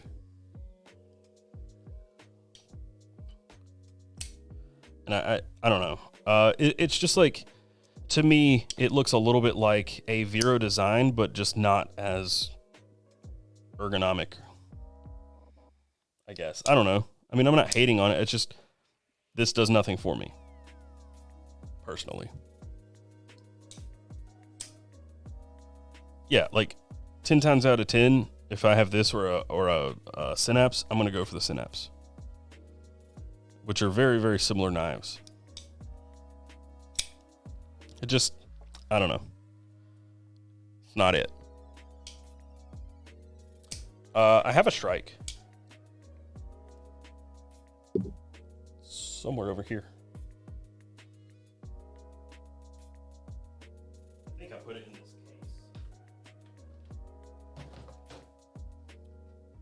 I actually really like the Strike. Yo, what's up? It has been a while. It's the Burger. That's not a Shrike. Shrike is around here somewhere. Not in there. It's empty. Do need to grab this though.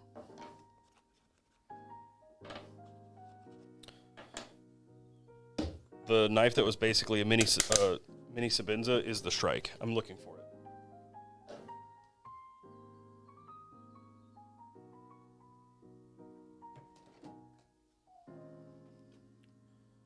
It might be here. That was a Burger. That was the Trevor Burger from Urban EDC. This? Yeah, there it is.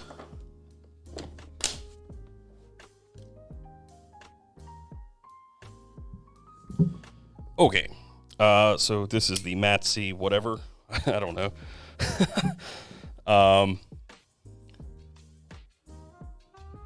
This is the Shrike. It's a little bit smaller, quite a bit smaller, but this looks great, feels great. I like this a lot. This one just, I don't know. It's not it.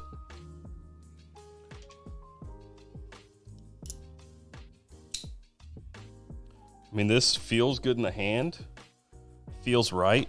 I think part of what it is when you're holding it back here, you've got all this handle, right? You've got all this space to grip, but the way that the handle's designed, you kind of have to hold it back here, and then your hand's so far from the start of the blade, but there's no choil, there's no good way to choke up, because then your grip is really bad.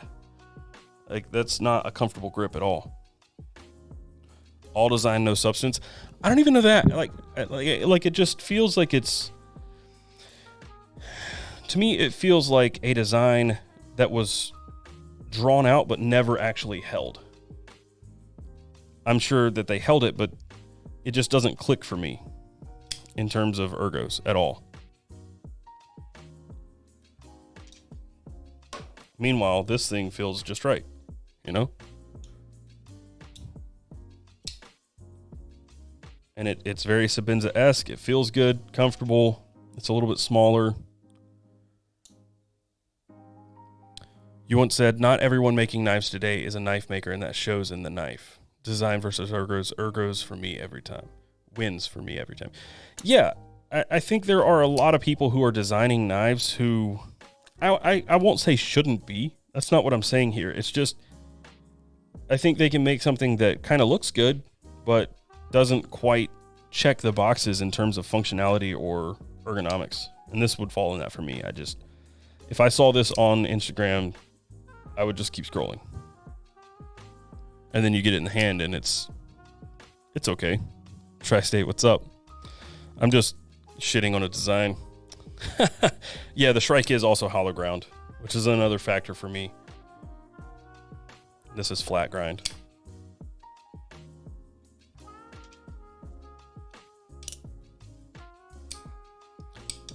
Do I have any tip down carry knives? No. Everything doesn't need to be put out. Yeah. And I think we just need to vote with our wallets, right? Like,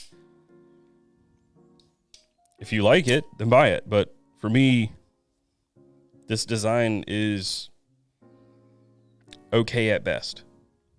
Visually, ergonomically, like, it's fine. Well, I wouldn't even say fine. I wouldn't carry it. Give that man some hot sauce. I've had my fair share of Da Bomb. I actually have a horror story with Da Bomb.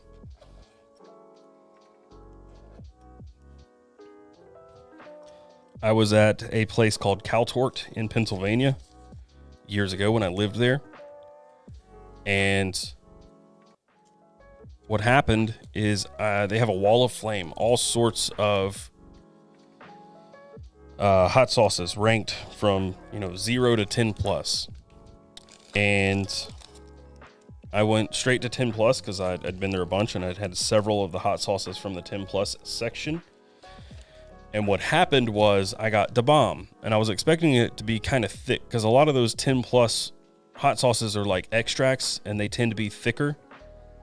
So I opened the bottle, I'm holding my burrito, and I just want to drop just one little drop on it. And I do this right here, and it just dumps all over my burrito. Always start at 5. I'd been to Caltort a bunch. I'd had a lot of the 10 plus.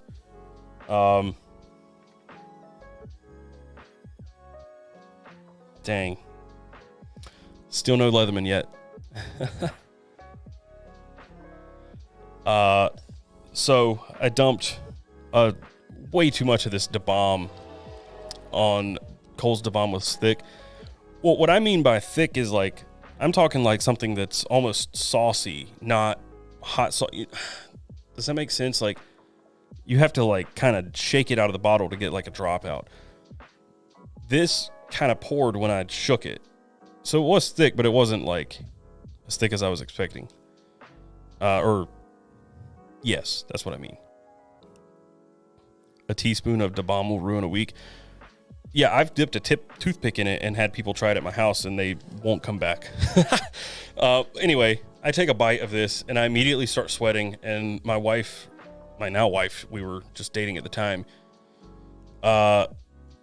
she said, "Are you okay?" And I was like, "No, but I'm not wasting this." We did not have a lot of money at the time. We went out to eat and I was like, I'm not wasting a $10 burrito. And I cried through that experience. It hurt. My face was numb. And yeah, I learned my lesson. Go easy. I mean, I didn't mean to go hard on it, but it hurt. So, yeah. Happy Haptics Appreciate you not being an EDC yes man. Thug it out and keep it real. I'm not trying to like crap on anybody's parade. I really am not. I promise. But I do think some things just, they should be tested and prototyped more. I think we're in a state right now with EDC where everyone is a maker or designer and they put out the first thing they draw. And I'm gonna be honest, I'm kind of guilty of that because I sketched out a knife design and it's being made. It's currently being prototyped right now. But I'm pretty confident that I made something that looks good and will feel good in the hand and will be utilitarian and will check all the boxes. It will for me, and I took 3 years conceptualizing it before I decided to make it. I feel like a lot of people, and not just talking about this Matsy here, but I feel like a lot of makers just sling anything they make or like think of at the wall and make it, and some things should be vetted a little more.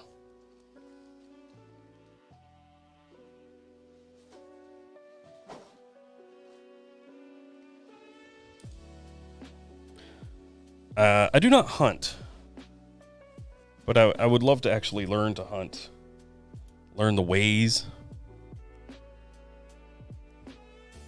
I got this in the mail too, from James Brand.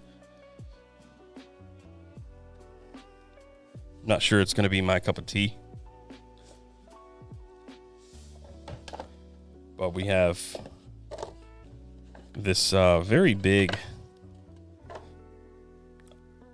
pocket notebook holder thing in a zip pouch. Yeah. It's fine. The pin's kind of cool. Very tactile, feels very good, but I'm never going to use a notebook cover that's that thick for just a pocket notebook.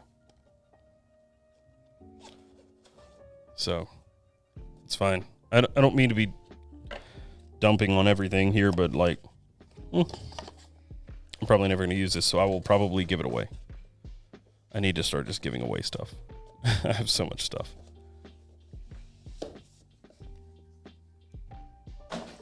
On the other hand, since we were talking about things that probably shouldn't be made, I'm not saying this should not be made. Let me step it back a second. RZE reached out. I've had this thing for a while now. They reached out and said, "Hey, we're making this product. Do you want to check it out before we come out with it?" And you know, I was like, "Sure." And then in the mail arrives this, which is a tote. And I was like, wait a minute, you made a tote? Why? You know, that was my immediate reaction. I'm like, why would you need to make an EDC tote? That's kind of like, why? And then I started using it just to see, and I freaking love it. Honestly, I really like it. So I have 2 of them. There are 2 different sizes. I might have to use this camera for this. Tote for plates. So this is the big size, which is the one I've been using. I should probably move to the small size. And this one, I don't know the liters, but it's a pretty significant difference in the size between the 2. I've just been carrying stuff back and forth between the office and home with this, rather than just like trying to carry it in my arms. And I quite like it. They're on Kickstarter right now. What is a tote? It's just a bag. The big tote looks useful. Yeah, it is. It is useful. I will probably start using one of them as my gym bag, to be completely honest. But yeah, RZE totes. They are on Kickstarter.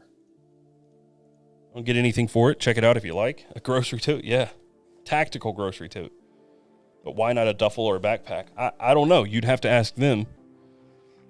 Man purse, and I love it.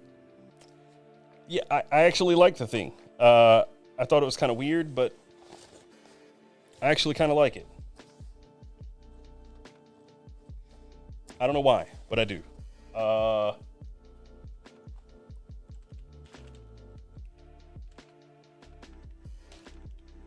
See if I can find it real quick. Tactical dads be like, You hate the design of a tote. So for me, like if I were a new father, that's actually like true. I would probably put like diapers and stuff in this rather than our diaper bag, because the diaper bag we always have never fits on my back because they're typically designed for women. And I'm a hardy boy. So this is what it is. They've already raised $52,000. So this is actually going to go through. 7 days to go. It's got some Molly on the front as well as hook and loop. You've got an external pocket for like maybe a wallet. You have 2 bottle pockets. And then on the back side, it has a loop for your luggage. So if you wanted to take this traveling, it would fit over your rolling luggage. And then on the inside, it's really hard to show, but there are some internal mesh pockets, and then the whole thing zips closed. I was told that they sewed this one wrong. This was a pre-production, and the stitch is actually supposed to be up here, so it increases the overall capacity by a little bit. But yeah, it's just a tote. 2 bottle pockets too much? Maybe. But this is what you're looking at. $43. It says about $43 for the small one. And there's the Jaunt and the Voyage. I think the Voyage would be okay, so 25 and 30 liters. 53 for the bigger one. And if you pay close attention, you might notice or find this man right here familiar. That's Raven. That's Sam. And I believe his girlfriend right there. And then, yes, once you're done, it rolls up. Oh, wait. What is that thing, though? Right there. What is that? I don't have that. Oh, that's just something attached to the Molly. Anyway, check it out if you want. It's not everybody's cup of tea, but when you're done, you can just roll this thing up. It actually should roll from the other side.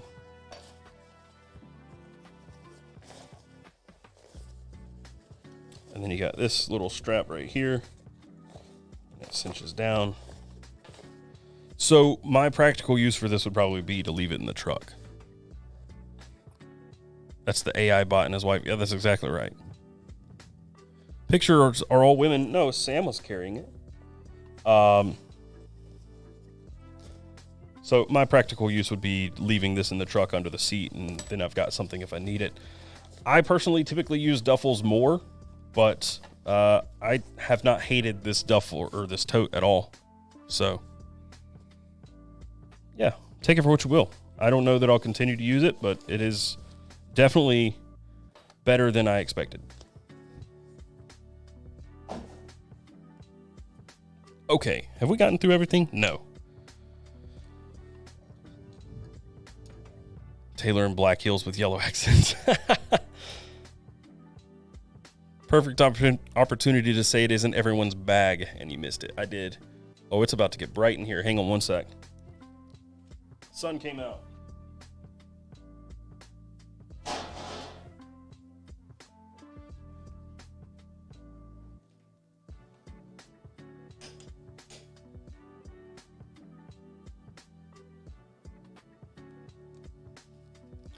That's better. Okay, so I got some questions about these as well, or at least specifically one of these. And I wanted to show you. 2 hours and we still haven't touched on everything. Well, we've not touched on really anything. Yeah, I mean, I just pick a topic to get you here. I clickbait you.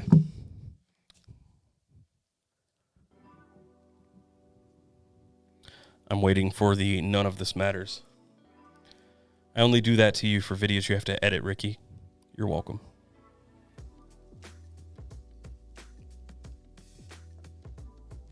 Okay. So I included this knife right here. The earthquake cam. I included this in the thumbnail because honestly, it's very cool. I'm in Concord and was like, you too? What? So I showed off one of these. I actually left it in, I think this.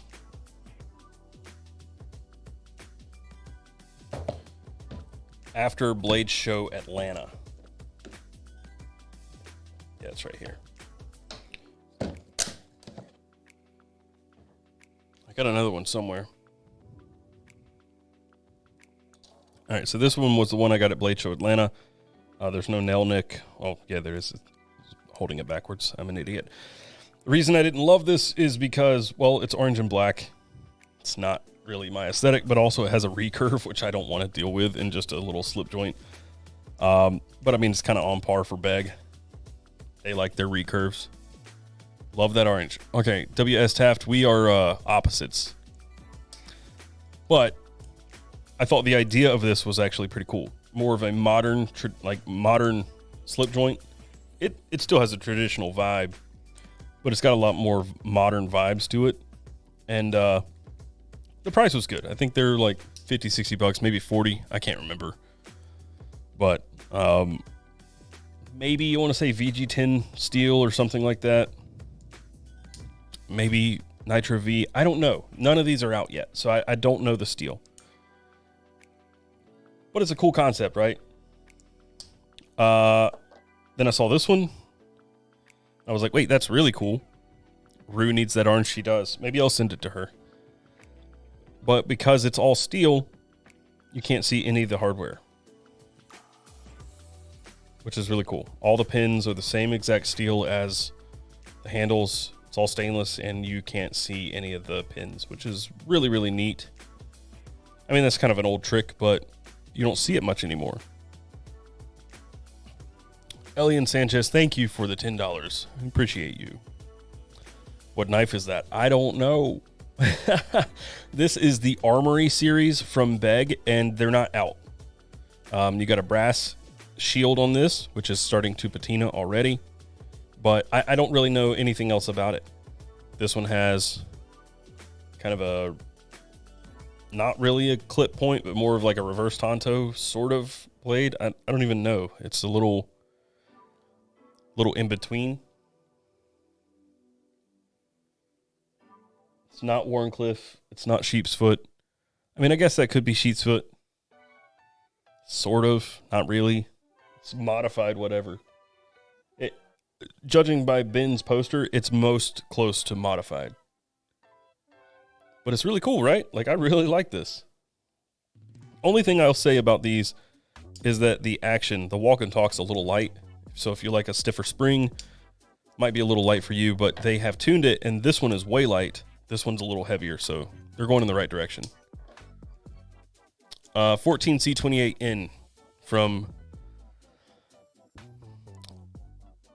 Alicio Calderon. 14C28N. That would make sense. That sounds right, actually. I think I might remember them saying that. Another like for the Beg knife. Thanks, man. Yeah, I mean, this is sick, right? But then you get to this. And this is also sick. Brass bolsters, brass shield, brass pins. And this one is just a standard drop point blade. Also sick. Really like it. These are all the same Armory series of Beg knives. Also, if Smoky Mountain did a video, they might actually be out now. They're definitely not on their website. Let me look. Let's take a moment and look.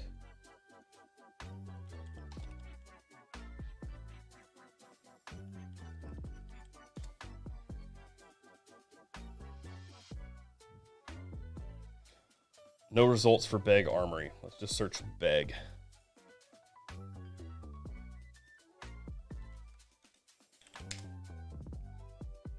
Nope, all they've got is the glimpse. Okay. So yeah, it's the Armory series, but that's all I really know.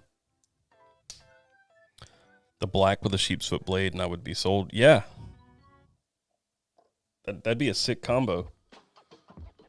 I also just like the solid steel one, like really, really sick. But now we're going to get to the one I really like, which is interesting because I really don't typically like a hawksbill blade.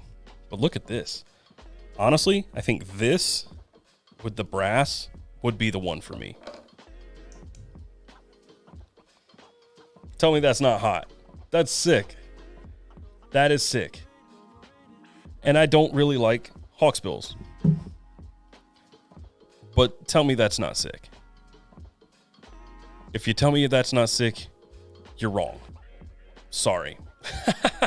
You're wrong. This is one of the coolest slip joints I've ever seen.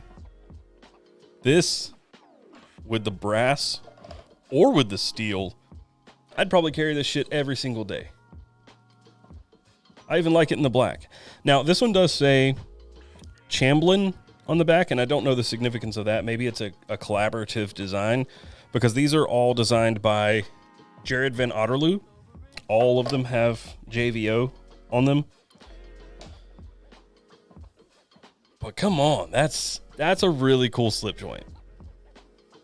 Like, I saw this and I was like, oh shit, I don't like hawksbills. I like this a lot. These are not out. I believe they should come out later this year. Birdvis vibes. Yeah, I could see that.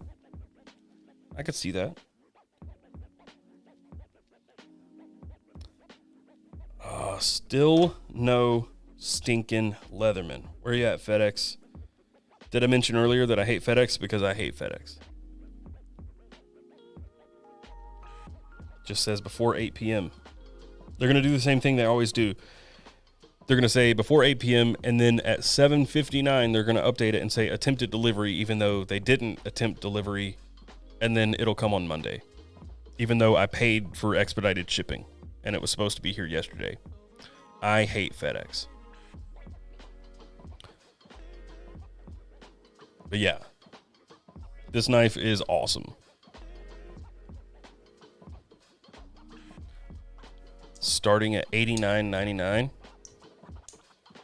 What, these? I can't find anything on these. And all I'm going off of is what I was told at Blade Show. Bag, Armory. That's all I can go off of. Hard to sharpen? It shouldn't be.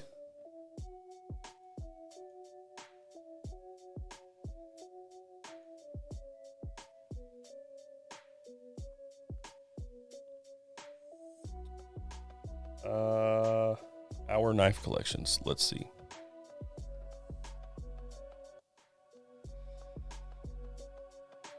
So those are the Beg Customs, which are quite spendy. Then you have the Steelcraft, which are all of the locking folders that are production. And then it doesn't even show Armory.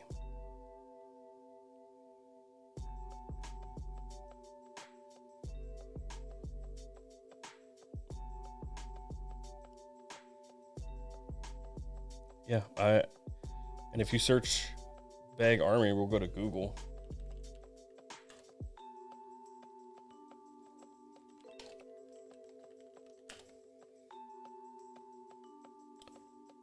You get Todd Begg's website, the Hammer Armory, which goes nowhere.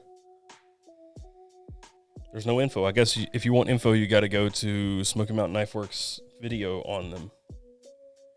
I guess we could do that, couldn't we?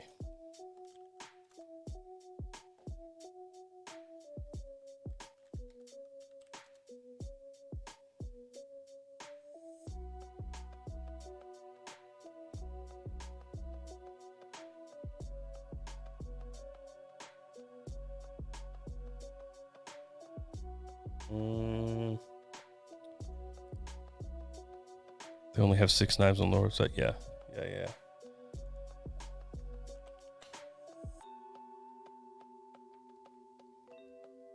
All right.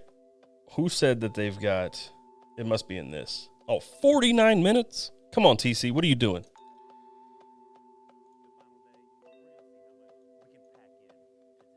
Stroop, Tops, Three Rivers, Kaiser, Nafs, and Bag. Okay, here we go. So I have this one. And then he ended up giving me this one, and I got that one at Blade Show, Atlanta.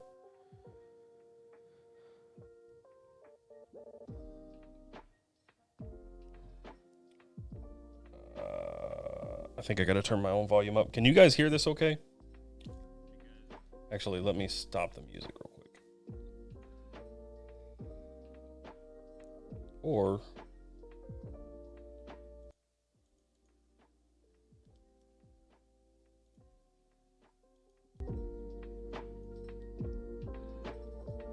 That's kind of where my heart is. I'm a classic slip joint guy. Yeah. And these are kind of like a really nice, fun marriage of... Under designers on the bag. Yeah. So let's talk about these. Yeah, this originally started... Chamlin, okay. Designed these for us. It started Oh, that green? That green looks sick. I didn't even see that one. Because this was designed for Joel Chamlin. You'll see his little logo right there. He's been making slip joints for over 40 years. And I saw this and said, hey, man, let's do a production version of this. I said, because this is the most illegal-looking legal knife I've ever seen. I said, I mean, you can carry this in New York, and they'll probably tell you it's illegal, but it's not. And what we wanted to do, and what Jared's kind of idea with this was to do a taller bolster to give you more real estate for the blade. And so if you look at all these, they're not really your traditional bolster size. They're quite a bit bigger. And one of the things we wanted to offer was we wanted to do badges that lined up with the liners, like you see in the custom world that a lot of people, maybe in the production world, the pedestrian world of buying slip joints don't know about. And so we're kind of going for that look, wide bolster, bigger body. We also did. They have like an ADV look to them. We want to make them so they don't pull your fingers out. Say, Sam, you need to carry a butter knife into the camera. Wouldn't necessarily be. Am I talking to Sam Raven or Sam EDC NC? Nice walk and talk, but your grandma or your wife can open them. Right. You know, we want their flutes and holes. We didn't really name these. We called this one the bullet train, obviously because it looks like a bullet train. But all the other ones, we just really name them by the blade shape, so people can identify the model. Ricky spent $5 on something he could have texted. Which is this here, sheep's foot, and then we have the drop point. And I can't begin to tell you how perfectly smooth that transition is. Yeah, it turned out really. Yeah, so I have that knife as well, the black one he's touching there. Yeah.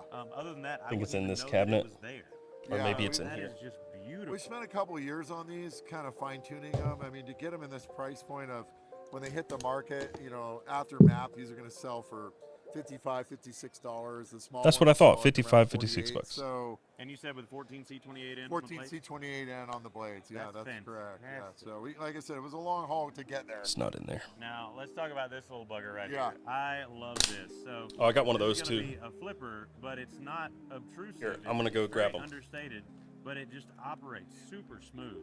That's a front flipper. Jared Van Otterloo designed that for Rod Olson, who's a maker out of Canada, and that's called the Microburst. And Rod is quite a talented maker, and you know, we really wanted to make that design.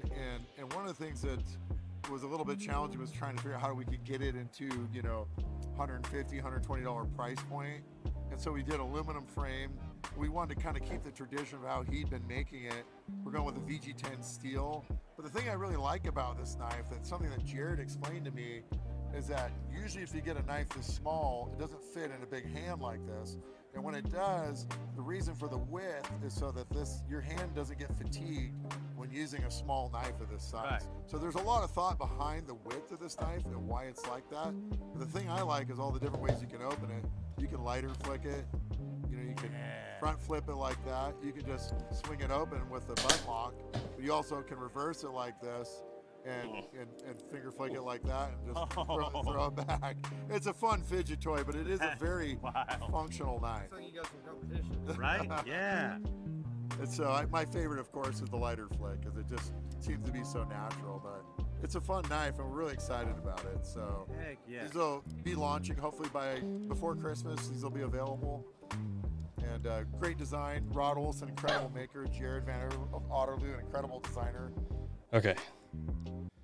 I think we got what we needed out of that. I think Beg's doing some cool stuff though. That's my main point here. This thing's really cool. This Hawksbill slip joint is really, really, really cool. One of the coolest things I came home with from Blade Show West. I got this at Blade Show Atlanta. Really interesting thing. It's very thick though. Real thick. I'm getting to those super chats in a minute. This one, I don't know the name to. Also really cool. The only problem is it's got a proprietary pivot on both sides. But this is definitely one of the better bag knives made so far. And then that bigger slip joint.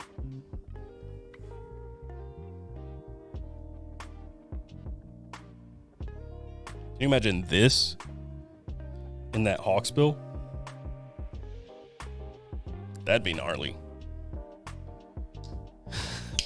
Cole likes a good chode. Okay, what am I saying into the camera? Sam, you need to carry a butter knife. All right, do what you're gonna do, Ricky. I challenge Sam to carry a butter knife for a month. You guys, I don't know what's gonna happen from this, but I like it. Avoid, thank you for the $5 or €5. Something, butter knife, something. I agree. I don't know what you guys are talking about. I don't know where the butter knife discussion came from, but whatever. Brandon, what's up? Glad you finally made it.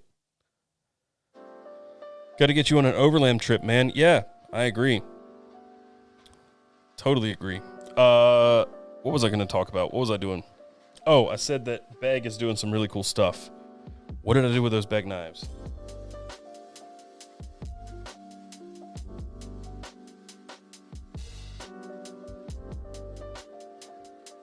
They also have this one, which I got at Blade West. So the mini glimpse I got at Blade Atlanta, but this is another version of it, a little bit cheaper, full flat grind, flat handles, and much more like a, I don't know. Their design on a lot of these is not my speed. This I like. Actually, I like this a lot, and I think this should be probably in that same price range, like 60-ish bucks, I believe. You were just saying how you were jealous that Ricky has a special connection with it. I don't remember saying that.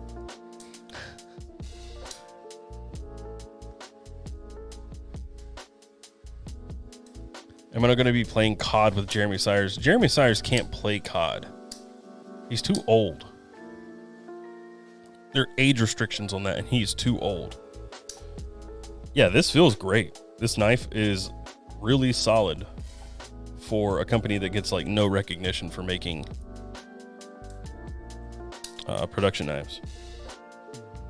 They're kind of coming out swinging because most of the stuff isn't even out. But there was one more. I have another one of this exact same knife somewhere around here, and it's got wood handles.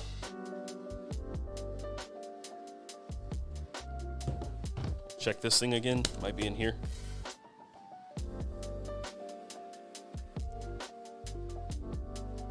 Nope, that's a pena. That's not a bag. Here's a bag.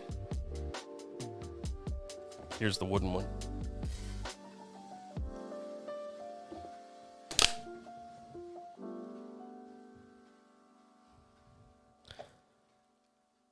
So what is the name of the knife company in the top right background? What?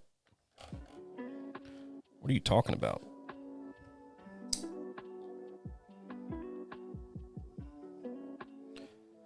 So these handles are totally flat. These are slightly contoured so you can see multiple layers of the wood. Stained wood. The knife on my desk. This. All of these are bag.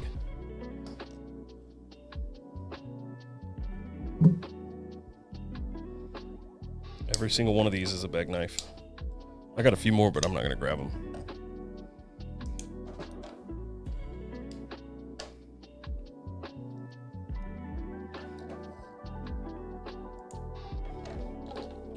I've got probably like 4 or 5 more bag knives.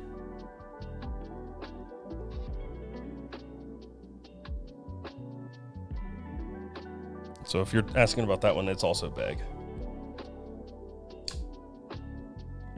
Microburst, mini glimpse, no idea. All of these are Armory. Blackened satin blade with the silver shield. What? That? It's also a bag. Yeah, they're all armory. None of these are out except for... Actually, I don't think any of these are out. The mini glimpse is, but it's not in this flat version of it. The one that's out is over there in the cabinet, and it's more, everything's rounded. But I was told that these should be out this year, but I just don't know yet.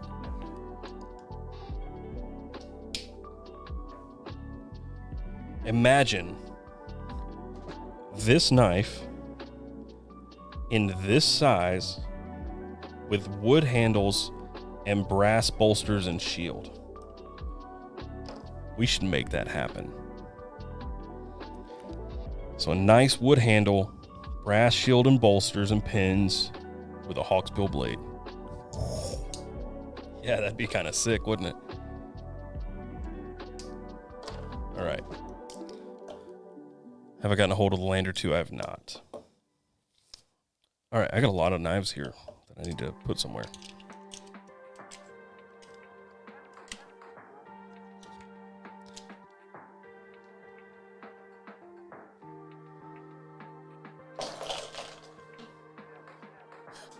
Me just throwing them on the ground. You'll get it next week, Ricky, right? All right, I want to do something. I got this at Blade as well, which I'd wanted to check out. The arcade, the Flytanium and Dimco collaboration. S35 aluminum handles with some micarta inlays. But do I have a gaming channel? No, I don't. But I do like video games.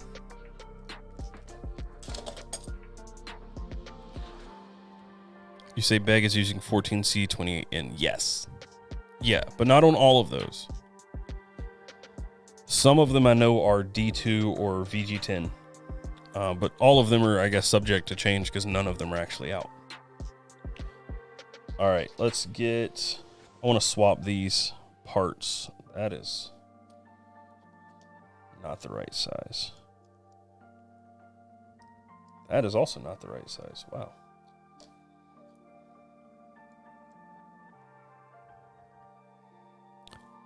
What is that leather thing? I unboxed this earlier. This is called the Shipyard from Pirate Goods. What am I spinning? Oh, this is a bit selector from the Good Screwdriver.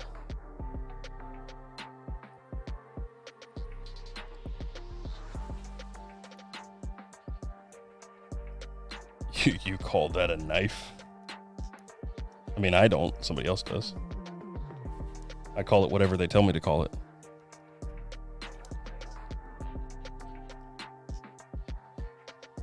I actually think I have to take this whole thing apart because I have a backspacer.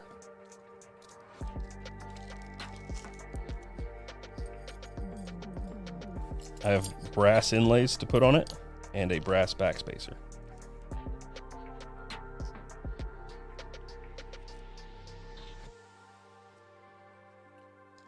There's supposed to be another screw. Why is one black? Don't know. Tommy want wingy? What? What? Yes, this is from Ukraine. It does have magnets. See that screw is wanting to just stick there. It's got magnets and they are $400. But I have a code that he provided. I don't get anything for it, but if you want one, you can get 20% off by just using Best MEDC at checkout. But I do not get anything for it. Oh. Weird. He changed the price, apparently. Yeah, $400. Yes. At least somebody told me that earlier.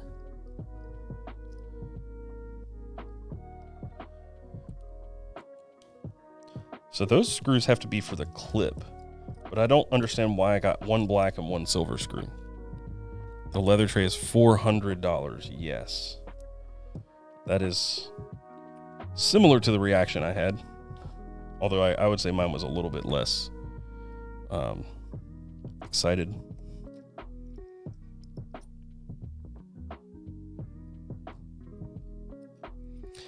Oh, that's probably T. Is that a T9? If so, that is really strange. It might be T10. That's less strange. Okay, yeah, T10.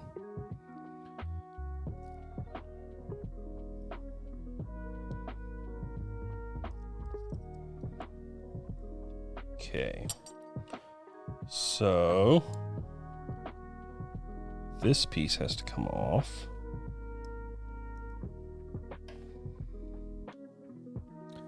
Wow. Your shipyard is lost in the USPS. Dang. Sucks to be you, dude.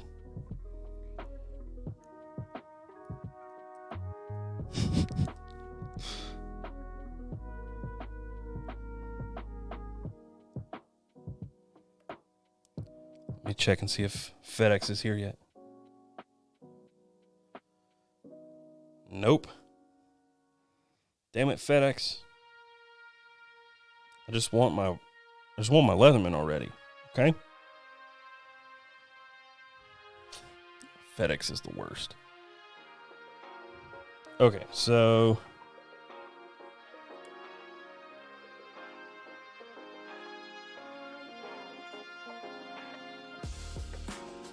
the alignment of this looks a little funky. Yeah, my Leatherman Arc is out for delivery. Allegedly. Ricky just texted me a middle finger. Love you too, dude.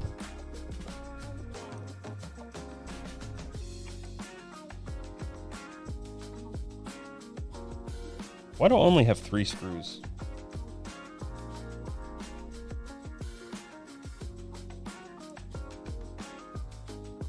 Oh, because one of them is for the clip. Got it. Got it. I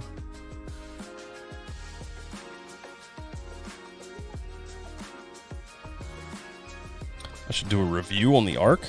I don't know about a review, but I will do a video on it.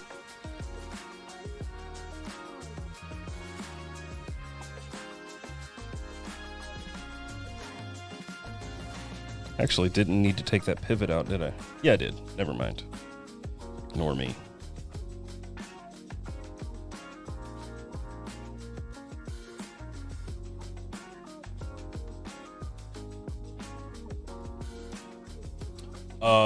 This screwdriver is from Good Screw. Spelled like you would expect, except for instead of a C in screw, there's a K.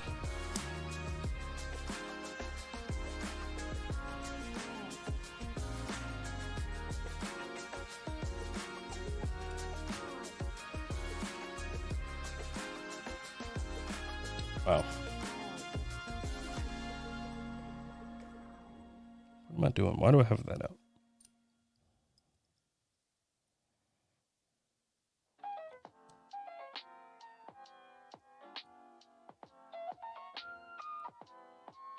How's the mini truck? Still parked. Still broken.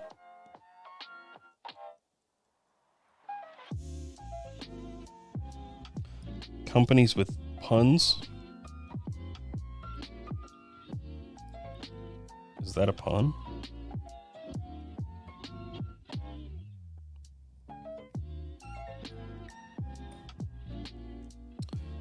All right.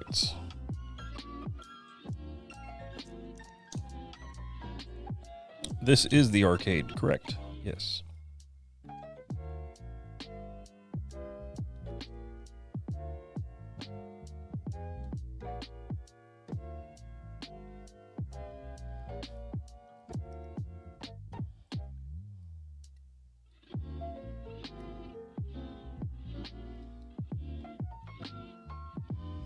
Kind of like it with that brass on it.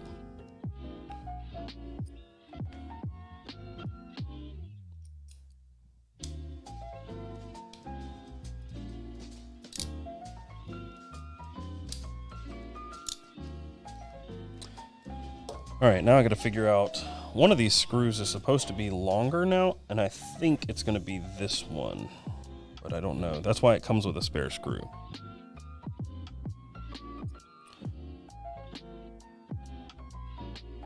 I like that version better than the blackout. Someone did say brass. Yeah, man. I don't know why it needs a longer screw.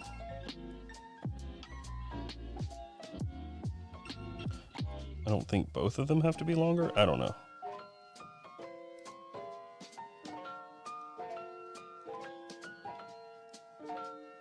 Yeah, they both have bite. And that's it. Yeah, I like that a lot more.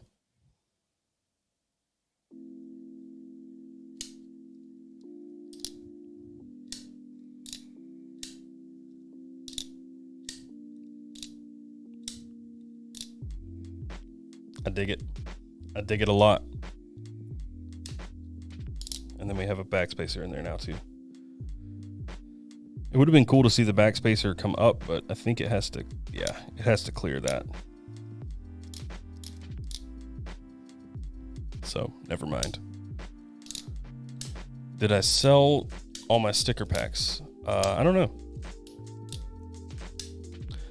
Yeah, Flightanium does have some pretty good QC. The only thing that I've noticed on mine, if you want to get picky, is the bevel has a little bit of smile to it towards the choil there, that sharpening choil. The bevel just widens right at the last second. Which, if you want to fix, you're going to have to lay the blade or the edge back and reprofile it just a little bit. But that's the only thing that I've noticed. Come on. What are you doing? What are you doing? This side's fine. This side has a little bit of like an edge drift.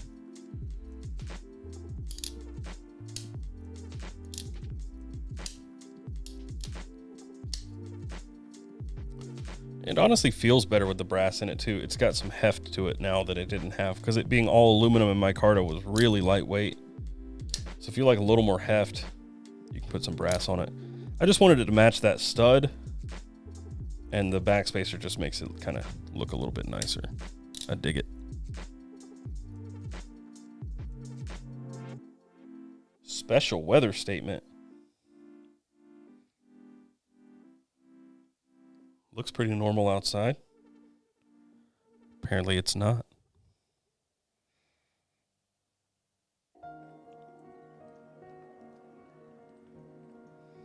Expect rain soon.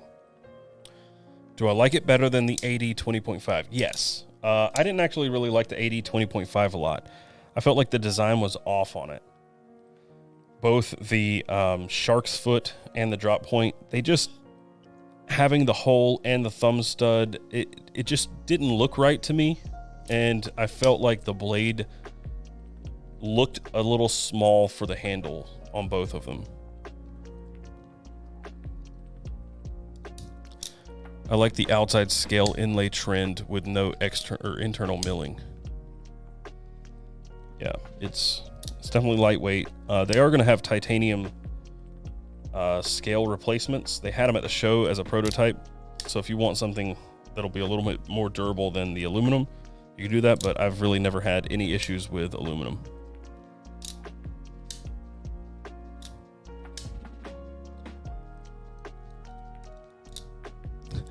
FedEx hacked your weather app so they can claim that's why delivery is late. They don't care about late deliveries. They never care about late delivery. All they care about is driving past while I'm standing here watching them and say attempted delivery. Bunch of jerks. Ask me if I'm salty.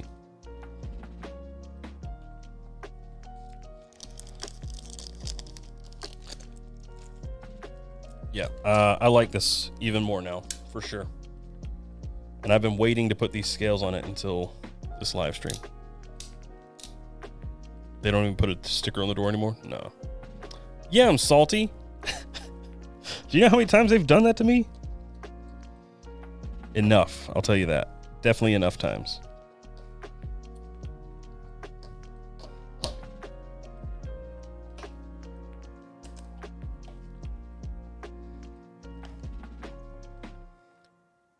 like this thing a whole lot. All right. What else is there? Liquid Death. That's what. Like pickled egg brine. Yeah, I've been called worse.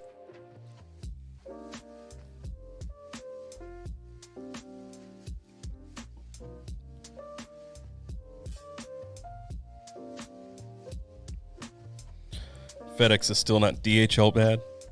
I don't know. DHL has let me down fewer times than FedEx in this particular location.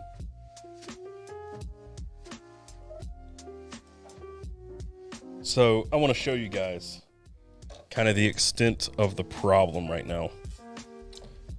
These are the knives that I rotate between, or some of them are brand new, but these are the fixed blades. This one I just got, so I don't really rotate that one, but it will go into rotation now. Same with this one, just got it, will go into rotation.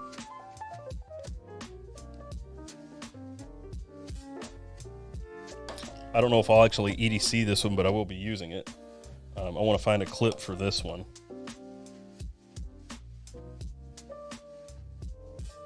Carried the absolute piss out of this one and this one.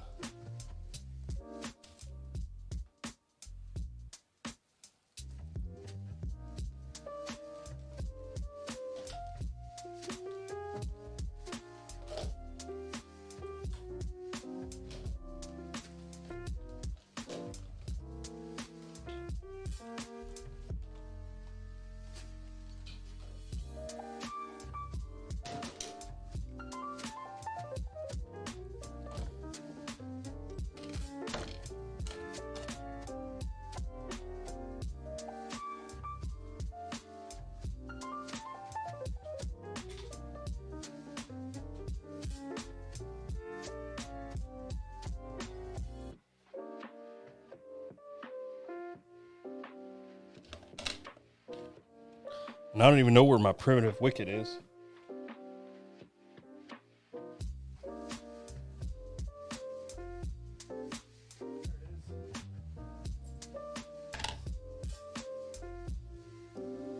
Every single one of these knives, except for this one and this one, and this one, I've gotten in the last month or so. It's a problem. It's a problem, and there's a bucket of more fixed blades over here.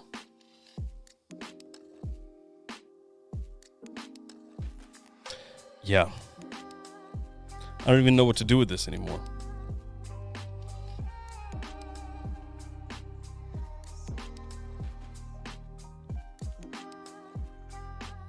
Hang on one sec.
Okay.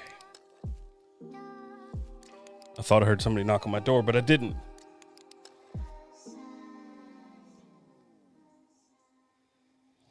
If I need help, you can help me find homes for them. My opinion on the best SE knife. I don't know. I've not owned a lot of SE knives. What do I think about the drop bear? I think it's fine, but I think there are better knives for the money. Favorite Benchmade would probably be this one right now.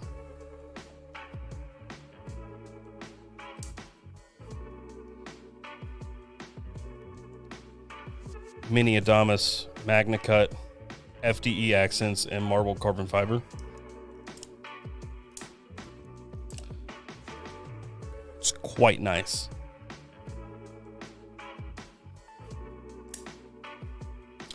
There is a new one that I can show you that you guys, I don't think you've seen yet.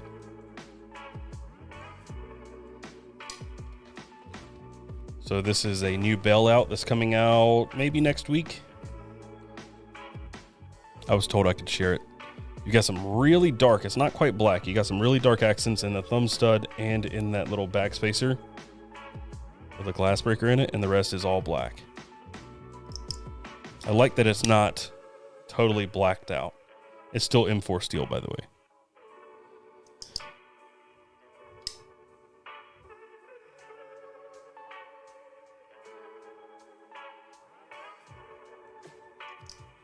Yeah, sweet bailout. My wife just walked through and said, I thought you had a problem. Oh yeah. You don't have a problem. I have a problem. Did I say bug out? I meant bail out if I didn't say bail out. It's a real bummer about my ARC. Let me guess, $600. No, this is a normal bailout. Aluminum handles and stuff. So this will be, I believe, the same price as the other bailouts. I think, I don't know for sure. Best way to store your knives. I wish I knew right now, man. There is no Magna Cut bailout, no. I do like that pairing of like, it's not even FDE because this is FDE. This is like a dark bronze almost.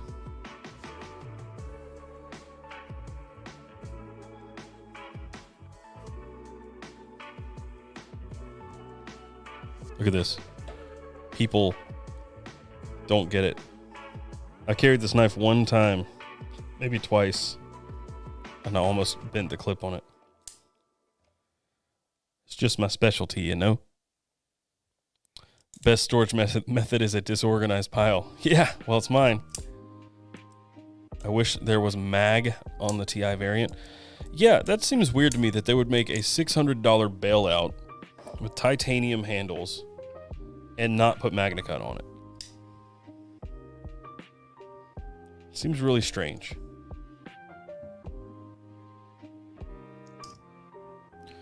Go pick up one of the Yukon toolboxes with the wooden top. I need a bigger Craftsman toolbox. I have a Craftsman toolbox in the other room and it's full.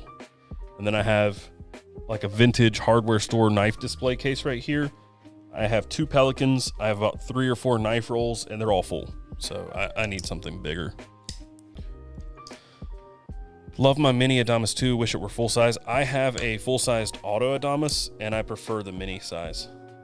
This is like all the knife you should ever need, really. The full size is almost overkill. It's huge.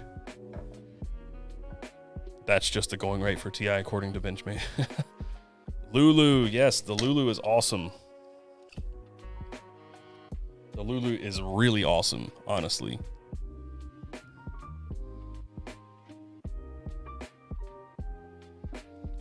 I'm going to have to wrap this up soon. I've been on here for, almost 3 hours. Holy crap. I'm turning into Jeremy Sires. The ARC has mag. Yeah, I know. But I don't have an ARC yet. I paid for one. This has Magna Cut. And this has Magna Cut. And this has Magna Cut. Oh, I don't even know if I've showed you this. Have I shown you guys my new wicket? So I had this wicket before, which is just a G10 Magna Cut wicket with the Offensive Industries sheath. But then I got this one recently, and it's a Magna Cut micarta with copper tubes and hand finished like a rock scale micarta, also with an Offensive Industries sheath. This thing is awesome. They're all good, but any sheep's foot or hawkbill fixie. I don't have any hawksbill. I have maybe a sheep's foot. Maybe.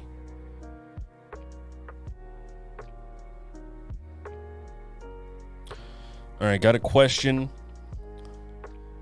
On a liner lock knife, if the top of the liner lock is grinding against the stopping point of the knife, will this eventually grind the metal down? Huh? Are you asking about the lock interface? I mean, that's kind of what it's supposed to do, right? Damascus gold-plated AK-1. Wow. I saw somebody asking me if I still carry my AK-1, and yes, I do. But I'm having a hard time rotating between all these because there's just so many. I carried this one a whole lot. A whole lot. I like this. Got some gunk on it. I think it's rust. It's not rust, it's scratching off. Who knows what it is? Oh, it's probably glue from the sheath. Chat's still going strong. Yeah, we're still here. I just got brass scales for my Axon fixed blade. I got food in there. Sweet. A great way to get rust on your knife is to leave food in the pocket. Again, ask me how I know. But yeah, brass on this thing looks so nice. So that would be my sheep's foot, maybe. I mean, it's more of a modified, but we'll call it sheep's foot. And then I got a Warncliffe in the Trader. Also Magna Cut. A wild Greg appears anytime brass is mentioned. I want to find a little clip for this thing. Somewhere around here, I have my Piranha, but I don't know where it is. Imagine that, me not knowing where a knife is. Is it down in here? Maybe. Look at that. Rust on an ulti clip. Another sheep's foot. Another sheep's foot.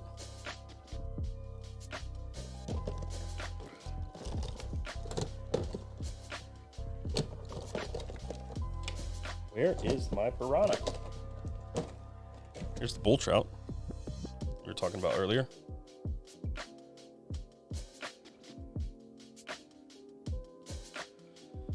One day your Piranha will come.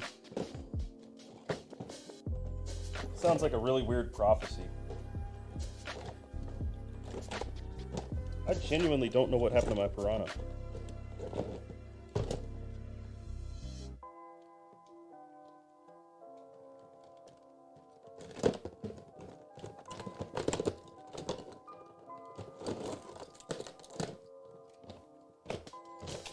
Yeah, I thought the Piranha was in this box, but it's not.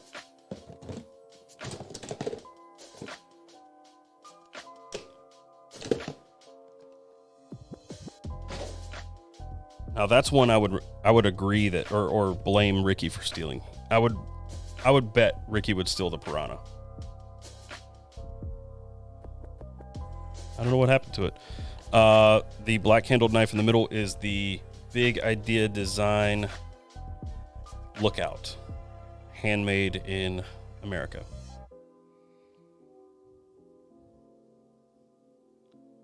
Did a video on this last week. If you added up all your knives, would it be more than 1 million? No. No. The maker of the Lookout is Big Idea Design. And Mac, who owns 6 Ear Knife and Tool. 6 Ear, I think it's Knife and Tool. Yeah, don't know where the Piranha went. It's been missing for a little bit. Not that long, but I don't know where it is.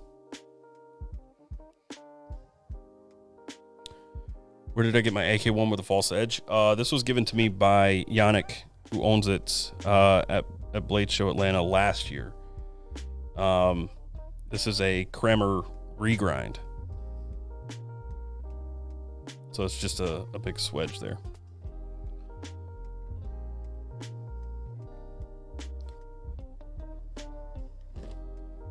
All right. And then one more time we'll show this off because it's a really sick knife. the Ultim BP Wasp. These are in 20 CV. Really comfy in the hand and ridiculously pointy and sharp. So much so that I struggle to put it back in the sheath a lot of the time.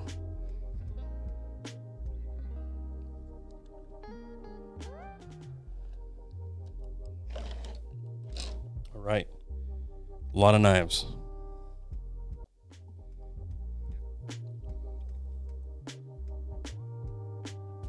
Where can I buy the BP Wasp? Let's see if he's got them on his website. It's Brandon Park.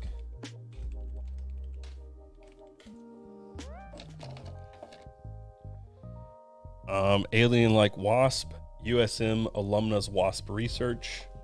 Okay, gonna have to fine-tune that.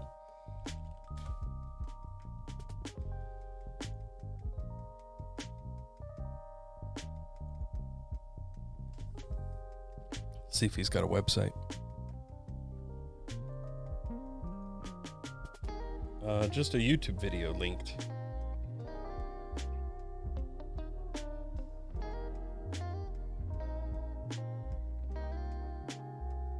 No website.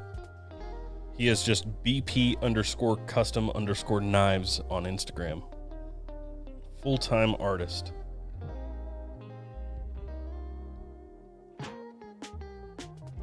What is my favorite fixed blade ever? I have no idea. I don't even know how to answer that. I have so many fixed blades now. These are just the ones that I rotate between right now. There's more.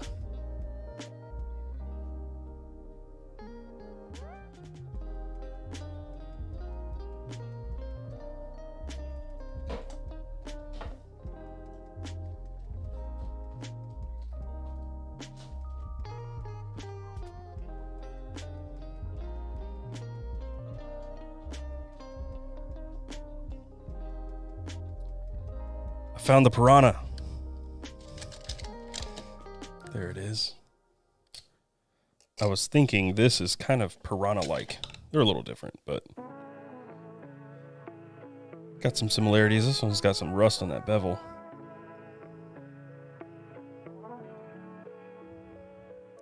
The piranha definitely feels better, but they feel similar.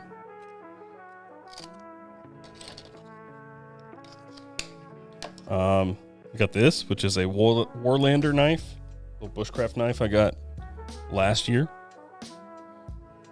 at Georgia Bushcraft. I was at Georgia Bushcraft and Boker was like, hey, you should try our bushcraft knife. Look at that, got some rust. Always a little rust. 3V steel.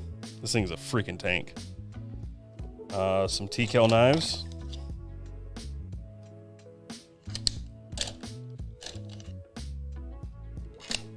And then that large bucket I just had. Oh.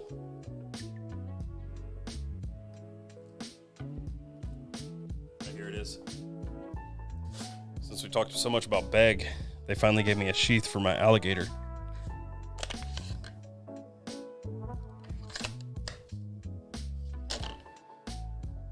I can't answer favorite fixed blade. I just can't. This is up there. This is one of. The Primitive Wicket. This thing is just so sick. Are you just switching to more fixed blades to avoid pocket clips? No, I have pocket clips on these fixed blades that I bend out as well. In fact, the very first day with the Offensive Wicket, I bent out this clip. I've had to like slowly bend it back and fix it so that it stays in my pocket.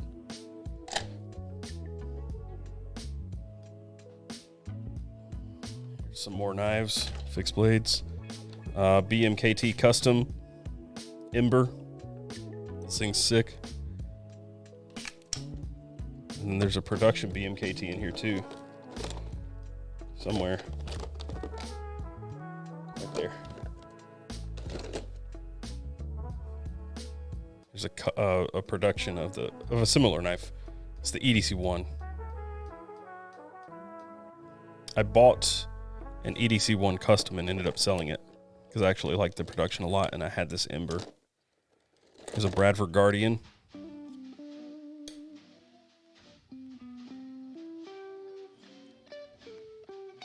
I'm on another level. Here's the Tactile Dread Eye. Also a Magna Cut blade. Here's a BMKT custom as well. This is the Father Hunter. This thing's sick. Bull Trout, which I already showed. This is a Donnie Roberts Mad Dog. This thing's interesting.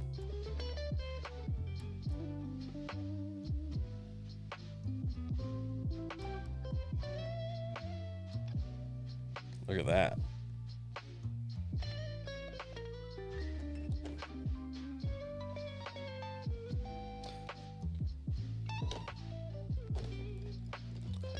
Here's a huge fixed blade from ANV, Acta Non Verba. A lot of knives. The little scalpel from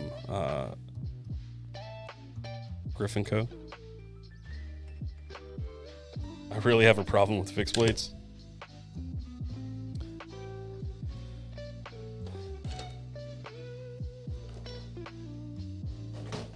I tried telling you guys. What was the other one, T. Kel? What?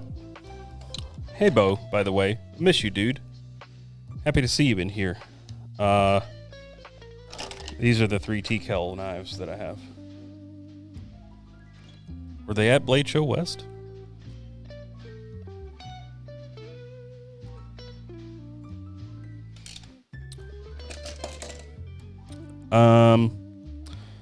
Three EDC fixed blades for first time fixie carrier under $200.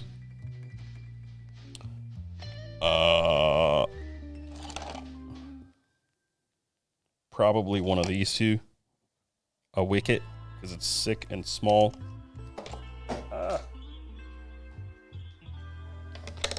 Next up, this right here. This is the Frontier First from LT Wright Knives. The sheath is the worst part, but it's actually a fine sheath because it's so small. I don't mind wearing this on my belt.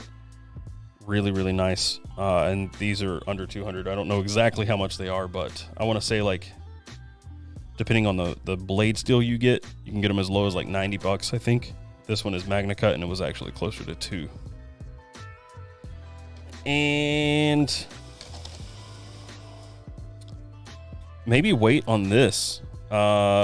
These will be coming out. I don't know what the cost will be, but I think the production ones might be under 200. I don't know. But the rest of these are going to be over 200. Pretty sure. From time to time, actually, this one's good too. That's under $200. I haven't carried it yet, but I mean, pretty hard to go wrong with the tops, honestly. Why'd I cut all my hair off? Because one day, recently, I went without a hat and my hair was actually sticking out past my shoulders. And I was like, this is just too much. This is too much. Also, it's 3 o'clock, 4 o'clock. Holy crap, we've been going for 3 hours. I'm going to have to get out of here. All right. How do I like the TJ Sports one? I'm going to answer just a couple more questions. TJ Sports is probably one of my favorite knife designers, and the Overland is my favorite knife design. And he said he wanted me to like try and EDC it, and I said it's just too big. And then he made the Sport, and I really like the Sport as well. The original Overland, the bigger one, is my favorite knife to use in the kitchen. That's a solid stream right there. It's a long stream. So yeah, I really like the Overland and now the Overland Sport. Yeah, so there you go. You could go El Pionero,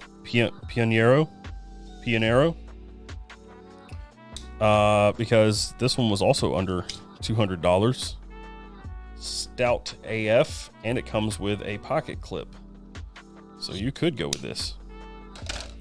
And it's under $200, USA made. That's actually pretty hard to beat. I think at this point, Taylor has exceeded Cole in stream length. Well, yeah, I did before anyway, because there are whiskey knife fights that are almost 4 hours long. Okay, one more question. Yeah, thanks FedEx for ruining the Leatherman Arc first impression. No joke, man. I'm going to check one more time. Let's just see where we're at. Don't think they've come yet. So much for paying for expedited shipping. Pricks.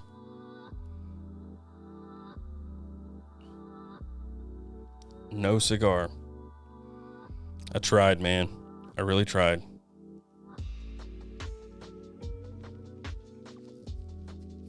All right. No, don't spam questions. I've been answering your questions a lot. You asked the same question 900 times. You too.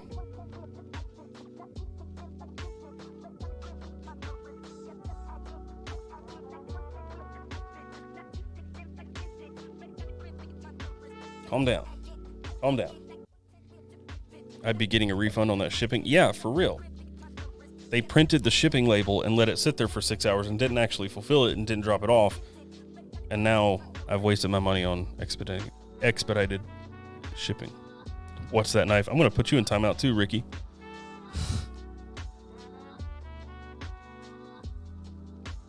I think it's about to storm pretty hard here.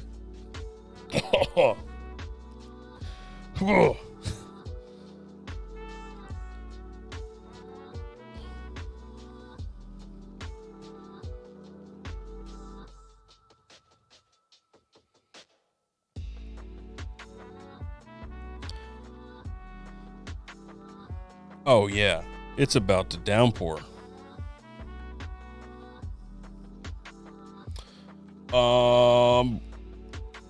Did you pause the EDC Spotlight reels, or did they get too taxing? They got a little bit taxing to do every single day, and it was more of an experiment. Like, I think we're better suited just doing a long EDC weekly, like next Friday. I'm not going to have all this stuff to talk about next Friday, so why don't we do an EDC weekly next Friday? We talk about your gear. I think that's a better way to do it, honestly. So, it just got to be a little bit too much. Ricky and I, when we started working together, decided that we wanted to slow down a little bit because we literally are wide open all the time. Ricky didn't quite get it until he came here, and he's like asking questions about why I don't post more or like where I've been or any of that stuff. And I would say it was maybe a week after Ricky started working for me. He's like, oh, I get it now. Like, I feel like nothing has happened all week, but I'm also exhausted because we walk in the door, we go until the end of the day, and then we go home, I put my kids to bed, and then we go back at it, and I think I need to slow down, or I am going to like burn myself out. And experimenting with those shorts was just that. It was an experiment, and I liked them, and people seem to really like them as well, but doing them every single day got to be more. What happens, I did the same thing with those that I do with everything else, which is I'm like, ooh, let's just slap these together. People can enjoy it, and it can be pretty easy for us. And then day two, I'm like, well, I could actually just add this one little thing, and it would make it a lot better. And I do that, and then I'm like, well, what if I added this? And then what if I added this? And then by the time I did like 5 of them, they became kind of outrageous. And they went from taking like 10 or 15 minutes to make to like an hour, hour and a half every day. So I just didn't have time. Yeah, so it's better for us to like take a step back, do things a little more slowly, and not try to kill ourselves to make better content, versus just constantly hammering something out that may not be as good.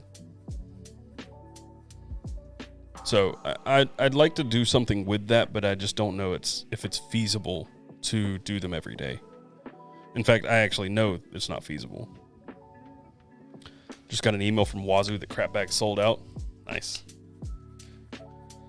Okay, I think that's got to do it. I've been going for over 3 hours now. I'm tired, hot, my feet hurt, and it looks like the apocalypse is about to hit outside. So I'm going to wrap this up, get home, and go on my date with my hot wife and my neck knife. Oh, do you hear? The apocalypse has arrived. Can you guys hear the wind? Holy crap.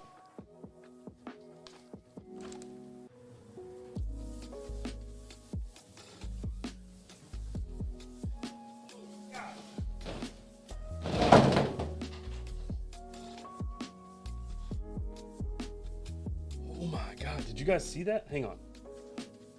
Did you guys see that? The wind blew so hard that all my ceiling tiles lifted out. Holy crap.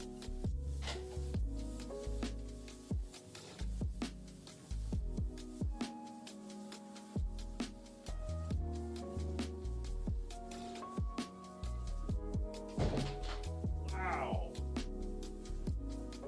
Maybe date night at home. Maybe. Holy crap. I got a leaf or something in my eyes. Wow. Did you guys see that though?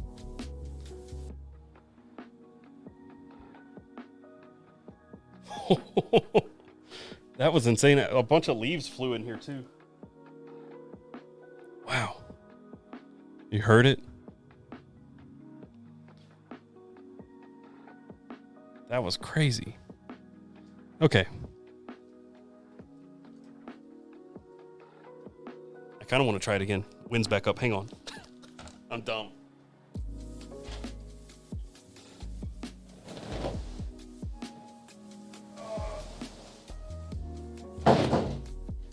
Oh. Yo. Wow.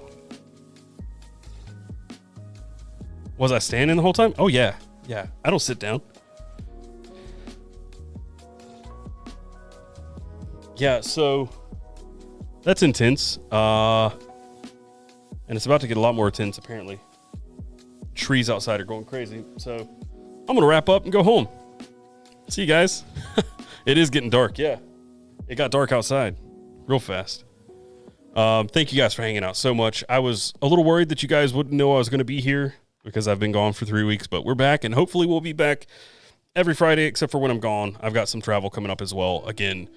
But if I'm in town, I'll be on stream on Fridays, 1 p.m. Eastern. So thank you again. I will see you guys next Friday.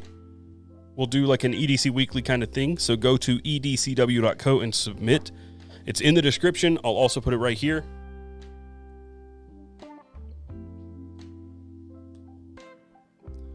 Just go there. You can submit your carry. No theme or anything. We just want to go through and view some carries live, get some live feedback, have a little bit of fun. And that's it. I'll see you guys next Friday. Thank you again. And until next week, carry on.